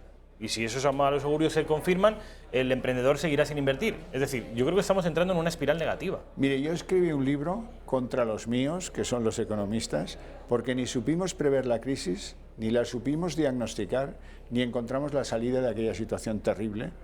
Nos la tuvieron que encontrar. Mario Draghi, Van Rompuy, todas estas autoridades europeas que dijeron, bueno, vamos a ayudar a los españoles, firmamos aquí que se endeuden hasta donde puedan y a ver si salvan la situación. Tuvo participación Guindos, el gobierno Rajoy, ayudaron, hicieron cosas, tal. Pero los economistas no estuvimos a la altura. A mí eso no me volverá a pasar. Quiero decir que nosotros vivimos del augurio, y el augurio es predecir, y si uno no es capaz de predecir no sirve para nada. ¿Para qué tenemos en España 66 facultades de economía si luego llega una crisis y los que pueden predecirla cobran de las entidades financieras y se callan como putas? Los que estamos en la independencia para poder hacerlo, pues no la vimos venir, muchos no la vieron venir, y algunos la vimos venir, nos quejamos y nos tomaron por chiflados. A mí me pasó eso en el Banco de España, en la CECA y en algún que otro banco. Donde iba a la CECA, la entidad de las cajas de ahorro, y decía, oiga, vamos a ver, señor Quintás, no se me ha olvidado el nombre del que mandaba en la CECA entonces, era gallego. Oiga, dígame una cosa, ¿las cajas de ahorro están muy contaminadas por el ladrillo? Hoy, esos datos no se los puedo facilitar. Pues ¿para qué sirve usted?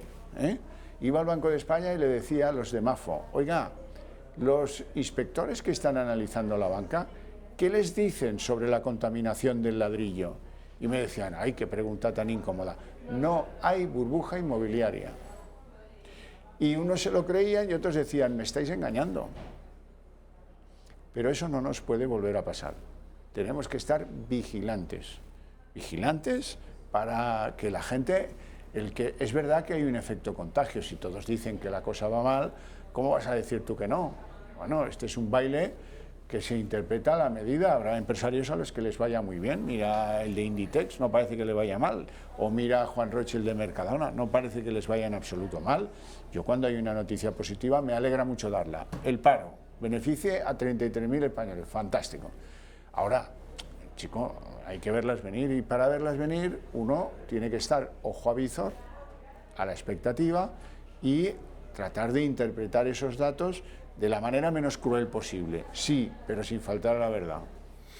Xavier Cajo, mil gracias, como siempre. Ha sido un placer. Mañana te vemos en esta sección de economía de la redacción abierta. Ahora nos vamos a publicidad y a la vuelta estamos con Luca Costantini. Ya saben ustedes, se lo he anunciado al principio del programa, que es periodista, es colega de profesión, es italiano, lo habrán adivinado por su nombre y por su apellido, y nos va a hablar sobre, vamos a mantener una charla con respecto de la narrativa separatista. ¿Tiene éxito en el extranjero? ¿Están comprando los medios y las cancillerías exteriores el relato del separatismo? ¿O están dejándose seducir por la información que les llega desde las embajadas españolas en sus respectivos países? Lo vamos a ver a la vuelta de Publi.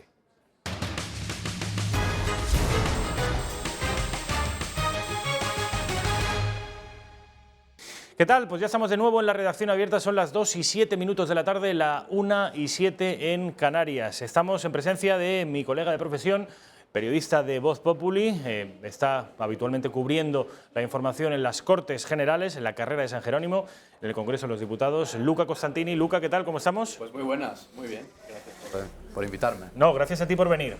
Yo a Luca lo acabo de conocer a la vez que ustedes, hace 2 minutos, pero saben ustedes que mi ambición, o casi mi obsesión por atraer a personas a esta redacción abierta que puedan contarnos cosas interesantes, me llamó la atención un tuit, y es que las redes sociales, ojo, porque son un semillero de gente talentosa. También hay muchos indeseables, no se lo voy a negar, pero hay también gente talentosa. Y yo di con un tuit de Luca Costantini, una persona a la que yo ni siquiera seguía, no sé por qué. Me llegó un tuit en el que Luca me decía, y en tanto que extranjero, aunque a un italiano yo no sé si en España se le puede considerar extranjero, a un finlandés o a un checoslovaco seguramente, pero a un italiano, pues oigan, no sé yo si es muy extranjero, pero en tanto que nacido en Bolonia, Italia, me decía, ojo, españoles, porque la narrativa del separatismo en el extranjero es más potente y más seductora que la diplomacia que está desplegando el Estado español. Algo así venías a decir, ¿no, Luca? Sí, concretamente sí, venía a decir algo así. Yo creo que fue a raíz de la última entrevista del ministro de Exteriores, Borrell, porque claro, bueno, la entrevista, ¿no?, se hizo viral en pocas horas, el ministro se levantó, luego volvió, pero es verdad que entonces yo ese día pues veía muchos compañeros del trabajo, también periodistas, que criticaban a Borrell, decían, pero a ver, pero ¿cómo te levantas?, etcétera. Entonces dije, bueno, quiero ver la entrevista de verdad, que es una práctica muy poco habitual tal vez incluso entre en nuestro trabajo, porque vamos deprisa por varias razones. Entonces, bueno, me veo estas media hora de entrevistas y pienso, hombre, pero es que hizo bien en levantarse e hizo mal en volver. Yo te confieso que no lo he visto. ¿Por qué hizo bien en levantarse? A ver, ¿tan indignante fue? Vamos a ver, la primera pregunta que me hice a mí mismo fue, es evidente que el entrevistador, quiero decir, tiene un estilo muy duro, tiene un estilo muy directo, el programa suyo es así, Pero yo me pregunto, está entrevistando a un ministro de Exteriores de un país de la Unión Europea que va ahí en calidad, quiero decir, habla en calidad de ministro, no está dando opiniones generales. Y le pregunta sobre si el sistema judicial español es independiente, qué opina él del sistema judicial español. Claro, entonces Borrell 3-4 veces contesta, hombre, es que evidentemente es independiente, pues que los jueces hagan lo que tengan que hacer en el juicio, ¿no?, que del Tribunal Supremo sobre el proceso el 1 de octubre. Y claro, y se pone nervioso. Luego, bueno, quiero decir, se puede entrar en determinados detalles, pero la verdadera pregunta que me hice ese día fue, ¿sería posible una entrevista de ese tipo a un ministro alemán, francés o italiano? Pues la respuesta, francamente, que doy yo es bastante improbable. Y entonces, sobre eso empecé, digamos, a tejer un hilo, una reflexión sobre lo que está pasando a España con respecto a países, además de la Unión Europea. Y te digo la verdad, me hace daño personalmente, porque al fin y al cabo, hombre, somos países, todos de la Unión Europea, y tenemos que tener cierta solidaridad y cierta seriedad sobre los acontecimientos políticos que ocurren cada día en nuestros países. Quiero decir, los chalecos amarillos en Francia. En España a nadie se le ocurre pensar, o muy pocas personas se le ocurre pensar que estamos delante de la nueva Revolución Francesa o que estamos delante de un movimiento, no sé, moderado. No, vamos a ver, son personas que por las razones que sean, por el hartazgo, pero están quemando contenedores, son violentos. Entonces, ¿por qué en Europa últimamente, en los últimos años, se mira a España como al primo, en fin, al hermano pequeñito al que hay que aleccionar? Entonces, yo creo que aquí, efectivamente, vosotros, pero me incluyo también porque vivo aquí en España desde muchos años y me siento español también, como me siento europeo, como me siento italiano, como me siento madrileño y demás. Y claro, digo, oye, aquí hay que reflexionar. Hay que reflexionar porque cuando había el anterior gobierno del Partido Popular, pues efectivamente hubo una pregunta en plan, oye, ¿qué está pasando con la actividad fuera de España de todo lo que es el cuerpo diplomático? Pues ahora hay un cambio de gobierno. Hablamos de deshielo, hablamos de que Borrell, pues efectivamente es una personalidad reconocida, porque en fin, trabajó en la Comisión Europea, en el Parlamento Europeo, perdón, luego estuvo también en Italia dentro de un marco universitario muy importante. Pero ¿qué pasa? ¿Por qué tampoco Borrell está llegando a la opinión pública europea? Pues claro, no está llegando porque por debajo de la actividad... O sea, tú hasta ahora lo que has hecho es un diagnóstico de la situación que yo comparto absolutamente. Y además, viniendo un periodista es particularmente interesante porque está criticando una entrevista que parece que los periodistas, por una suerte de corporativismo mal entendido, tenemos siempre que ponernos no de parte de la honestidad profesional, sino de parte de nuestros compañeros. Y yo tengo muchos compañeros con los que discrepo en su manera de hacer entrevistas, por ejemplo.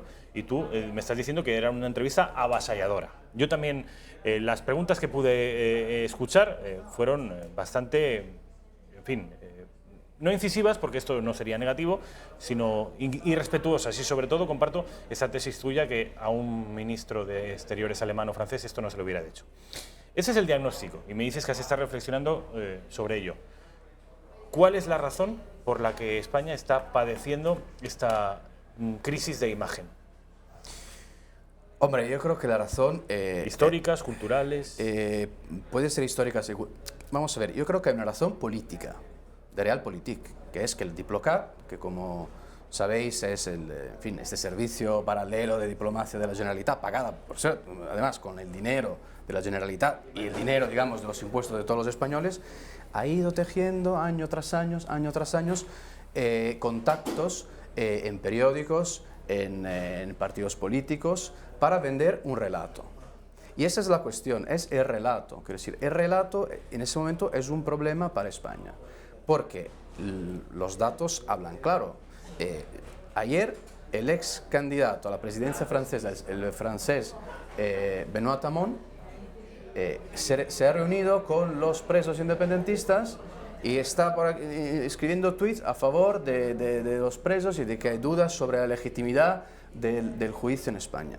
Hoy en Italia, o ayer en Italia, en una asamblea regional en el norte de Italia, diputados del Partido Democrático, que sería, digamos, el equivalente aquí del PSOE, también están abriendo la caja de Pandora El alcalde de Nápoles, también digamos del ámbito de centro-izquierda, pues ha dicho que, hombre, que hay que revisar qué está pasando en España, que los derechos se tienen que... ¿Es de 5 Stelle el alcalde de Nápoles? No, no es concretamente de 5 Stelle, digamos que estuvo con el Partido Democrático, luego ha ido, digamos, coqueteando con los ambientes del 5 Stelle, pero quiero decir, hay un mensaje que está penetrando en la opinión pública europea de los países como Italia, Francia, ni hablar de Alemania y Reino Unido, que por eso aquí entraríamos en el ámbito cultural, ¿no? De los protestantismo siglos, versus catolicismo, leyenda negra. Eso es, la leyenda negra, o digamos esta idea un poco de superioridad que tienen tal vez los pueblos del norte con los pueblos del sur, ¿no? Los pigs, los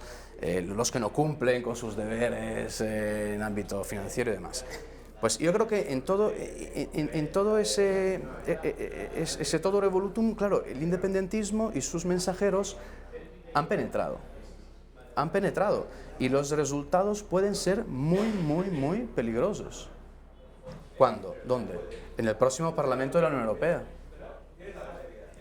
Entonces, hasta ahora, Luca, en España estábamos relativamente tranquilos porque dentro de toda la tranquilidad que puede dar un problema separatista tan grave como el que tenemos. Porque se nos decía, bueno, los medios de comunicación mayoritariamente, y cuanto más al norte de Europa, más gravosa es la situación, mayoritariamente están por la épica, por el relato seductor de un pueblo oprimido, están con los separatistas catalanes. Pero se nos decía, pero las cancillerías internacionales, los gobiernos, las instituciones europeas, esas no. Esas están con la legalidad constitucional española. ¿Tú crees incluso que eso también está en riesgo? Vamos a ver, yo creo que a día de hoy no. Hoy en día yo creo que no.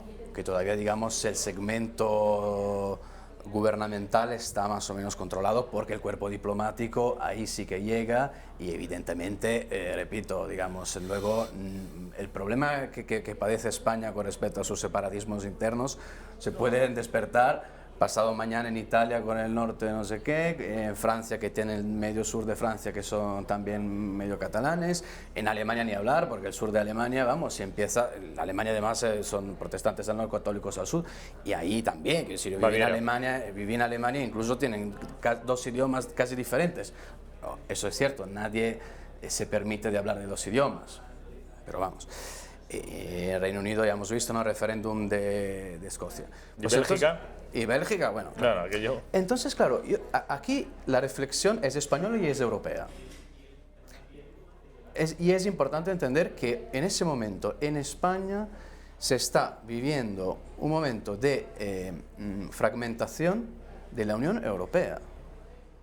Quiero decir, es que lo que estamos viviendo en España, desde el punto de vista político, la idea de reconsiderar el Estado-Nación español, de abrir la posibilidad de la autodeterminación, vale, pues entonces apagamos y vámonos. Porque la Unión Europea, ¿qué fue? Fue ceder soberanía y no recuperarla. Quiero decir, la cuestión es muy delicada. Y en ese momento España yo creo que tiene un déficit, tiene un problema y tiene que reflexionar sobre qué tiene que hacer para llegar a las opiniones públicas europeas y por lo menos explicarles algo fundamental. Porque la gente empieza a pensar que aquí algo pasa con los jueces en España. Y me parece increíble. Dices, y yo lo comparto, que cuanto más al norte más problemática es la imagen de España por una suerte de paternalismo, por una suerte de condescendencia con respecto a los países europeos, incluido el tuyo en general, y España en particular.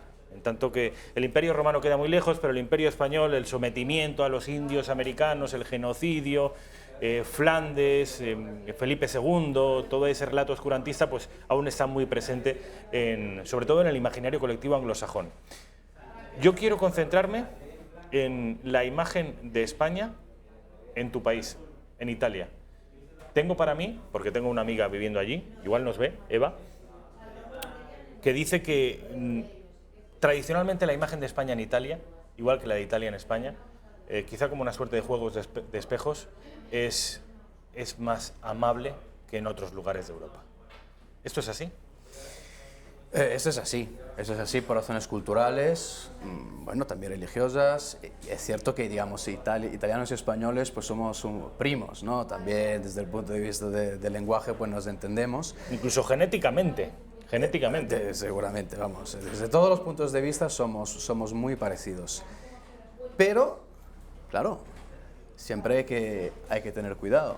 El otro día en Italia, por ejemplo, una noticia que aquí no se ha, digamos... No ha trascendido. No ha trascendido, pues se firmó un manifiesto de intelectuales, con intelectuales relevantes, filósofos, etcétera, donde, claro, dicen, oye, ¿qué está pasando en España? Tenemos que actuar. Alguien se tiene que interesar al caso español porque se está dando una situación de posible violación de derechos humanos. No me digas. Claro, esa es la realidad. ¿Y qué está pasando en Italia? Que las personas que creen que aquí está, en fin, se está violando los derechos humanos o se tiene que cuestionar el juicio a los independentistas, pues ¿qué piden? Piden que una entidad externa, una comisión del Parlamento Europeo, algún observador internacional, relator, venga y ponga un poco de orden, convoque por un lado a los miembros del gobierno español, posiblemente algún experto internacional. Claro, es que, vamos a ver, la clave de la política independentista es, y ha sido en estos años, el reconocimiento internacional. Y España esto lo tiene que tener muy claro, porque está bien, digamos, lo que puede ser la pelea parlamentaria en el Congreso, está bien lo que puede ser las cuotas de poder, está bien, quiero decir, por la parte interna yo creo que España lo tiene más o menos controlado, pero fuera debe tener mucho cuidado. Y eso es un trabajo que ¿quién tiene que hacer? En mi opinión, lo tienen que hacer por un lado el cuerpo diplomático, que debe efectivamente trabajar mucho, sobre todo en las instituciones comunitarias. Porque las cancillerías, como hemos dicho, más o menos están. Y luego, a través de la opinión pública, los intelectuales españoles, ¿dónde están? ¿Dónde están? ¿Por qué no viajan? No firman manifiestos, no van a Berlín. ¿Cómo es posible lo que ocurrió con Puigdemont en Alemania? Esto si en lugar de llamarse Carles Puigdemont fuera un alemán, y ese alemán de Baviera viniera aquí, ¿pasaría lo mismo? Pues yo tengo mis dudas. Os hago otro ejemplo para que podamos entender de qué estamos hablando. Hace creo un mes o 2 meses en la London School of Economics, que es la universidad más prestigiosa de ámbito de ciencias políticas y economía, se dio una conferencia en la que acudieron 3 o 4 personalidades importantes del mundo independentista. Abogados, creo de la Clara Ponsatí, que está ahora creo que los nombres, pero en fin. Claro, ¿qué pasó ahí? Había 4 ponentes, los 4 independentistas. Estamos hablando, la London School of Economics es la cantera de la inteligencia europea de aquí a 10-15 años. Entonces todos los estudiantes que están ahí estaban escuchando y decían, hombre, claro, ¿qué pasó? Que por suerte están naciendo algunos colectivos interesantes. Aquí aprovecho para también hacer un poco de informar. Un colectivo que se llama Foro de Profesores, por ejemplo, que es un foro de profesores españoles que, claro, está despertando. Y entonces, ¿qué está haciendo? De vez en cuando en algunos periódicos europeos, pues empieza a enviar una tribuna, empieza a contestar a otra tribuna escrita por un miembro del mundo independentista. Y en el caso concreto del que estaba hablando, de la London School of Economics, envió a un importante intelectual español para intentar, por lo menos, a Nacho Torreblanca, para intentar un poco poner algo de sabiduría y algo de verdad en lo que estaba ocurriendo. Pero claro, en las universidades en Suiza, en Alemania, es que esto pasa muy a menudo. Entonces yo creo que, digamos, el famoso soft power del que se ha hablado tanto, ¿no? De que nosotros, las personas que hemos estudiado políticas y demás, pues lo tenemos muy claro, pues España tiene que... El poder blando eso es. Lo hemos dejado bastante de lado. Y además yo tengo para mí, y esto va en el sentido de lo que tú decías, ¿dónde están los intelectuales españoles? ¿Dónde están sus visitas, sus excursiones a Bruselas, a Estrasburgo, a Berlín, a París? ¿Dónde están los manifiestos que habrían de firmar y que no firman? Tengo para mí que además en España una parte de los españoles, por lo general la más escorada a la izquierda, y cuanto más a la izquierda más problema, tienen un problema de identificación nacional. Aún arrastran una serie de complejos que les impiden reconciliarse con su propio país, y eso, cuando aparece un brote, un virus, como es el que tenemos ahora, un virus separatista, te das cuenta de que no teníamos anticuerpos. El virus está empezando a afectar al organismo y el organismo no cuenta con anticuerpos. hay pocos intelectuales dispuestos a dar la cara por España, porque algunos de ellos, no digo que todos, pero sí algunos, piensan que España no es una suerte de artefacto estropeado que vendría a ser una suerte de Franco de los Reyes Católicos y Don Pelayo removido y que te sale una cosa muy facha. Entonces, eso es un problema con el que España ha de contar y que estamos en peores condiciones que si el virus separatista hubiera afectado a Italia, a Francia o a Alemania. Con esto hay que contar.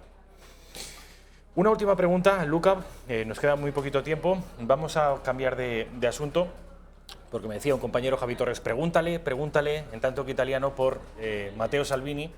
No en general, porque necesitaríamos media hora para que me hablaras del personaje y lo complejo de su movimiento, sino por la actitud del Papa Bergoglio, el Papa Francisco, accediendo a entrevistarse y a fotografiarse con líderes como Evo Morales, con los cubanos, y parece que al ministro del Interior italiano, a Matteo Salvini, le ha dicho que con él no se reúne, ¿no? Bueno, aquí entramos en otra curiosidad, ¿no? Quiero decir, el otro día en la entrevista que dio el Papa a Jordi Évole, pues el Papa, ¿no?, criticó abiertamente la actitud de España, eso con el tema del Open Arms y su política migratoria. Pues claro, vamos a ver, el Papa está en Italia y Italia en este momento, que si el Vaticano se ubica en Roma y vamos, entrar y salir del Vaticano es como entrar aquí y salir de la calle. Y claro, el Papa, pues con respecto a Salvini, pues tampoco le está pisando mucho los pies, quiero decir. Entonces, claro, es otra evidencia, ¿no?, al fin y al cabo, de la fuerza de la política exterior española, que yo no quiero volver siempre al mismo tema, pero claro, en fin, yo entiendo que el Papa, bueno, evidentemente puede criticar quien quiera, está en su derecho, pero yo entiendo que también, hombre, quiero decir, en Italia lo que está pasando desde el punto de vista de la política migratoria pues es muy cuestionable.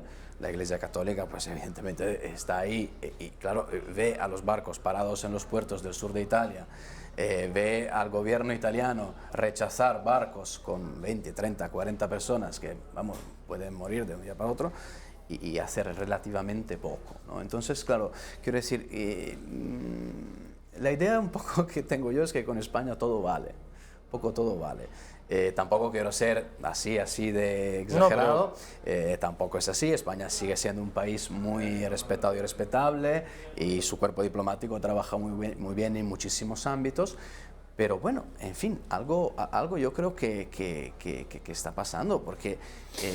Las declaraciones de López Obrador, por ejemplo, en México, hablando... En el momento que el alcalde de Bruselas hace algunos meses habló en fin, de los tercios españoles, en el imaginario colectivo internacional sigue existiendo una imagen de España como un imperio integrista, católico.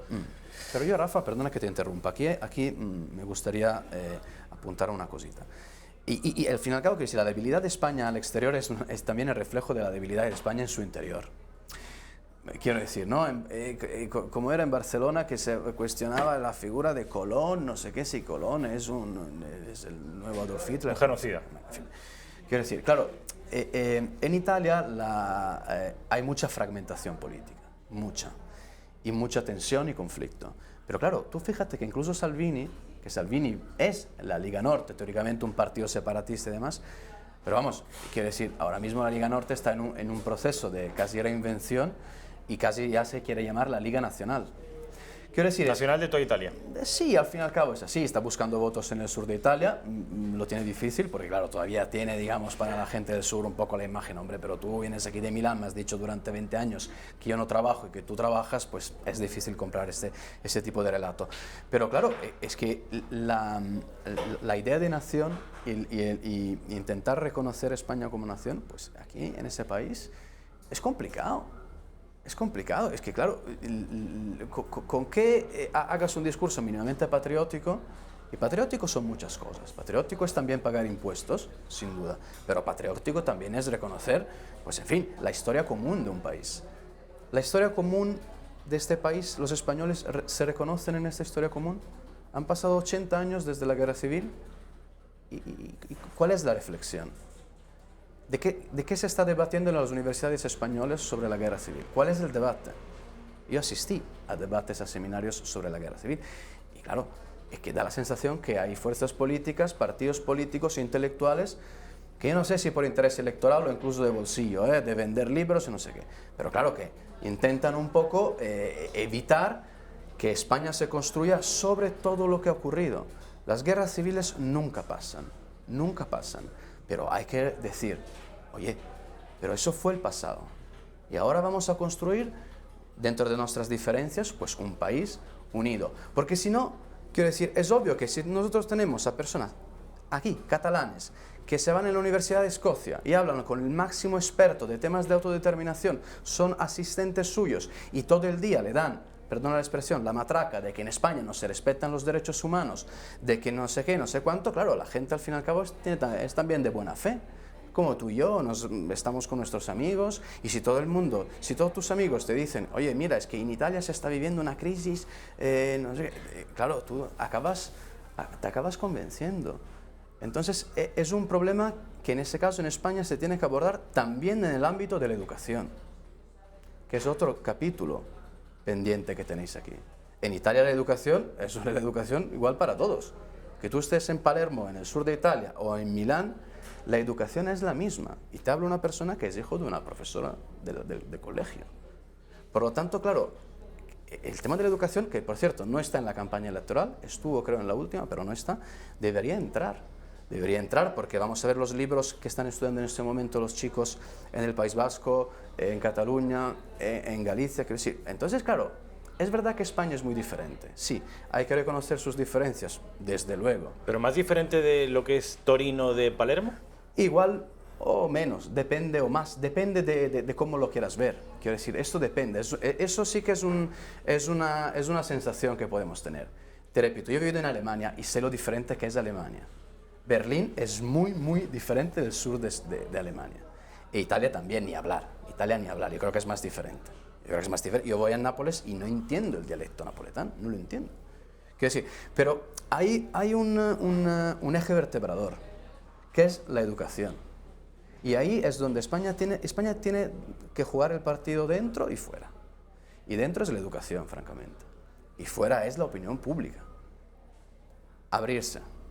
Y hacerlo bien, porque si no, dentro de un par de años, o 4 o 6, vais a empezar a tener el problema de que hay partidos europeos respetados y respetables, como es el caso de los socialistas franceses, y que podría ser incluso el caso del Partido Democrático Italiano, que digan, yo creo que en España es necesario un relator.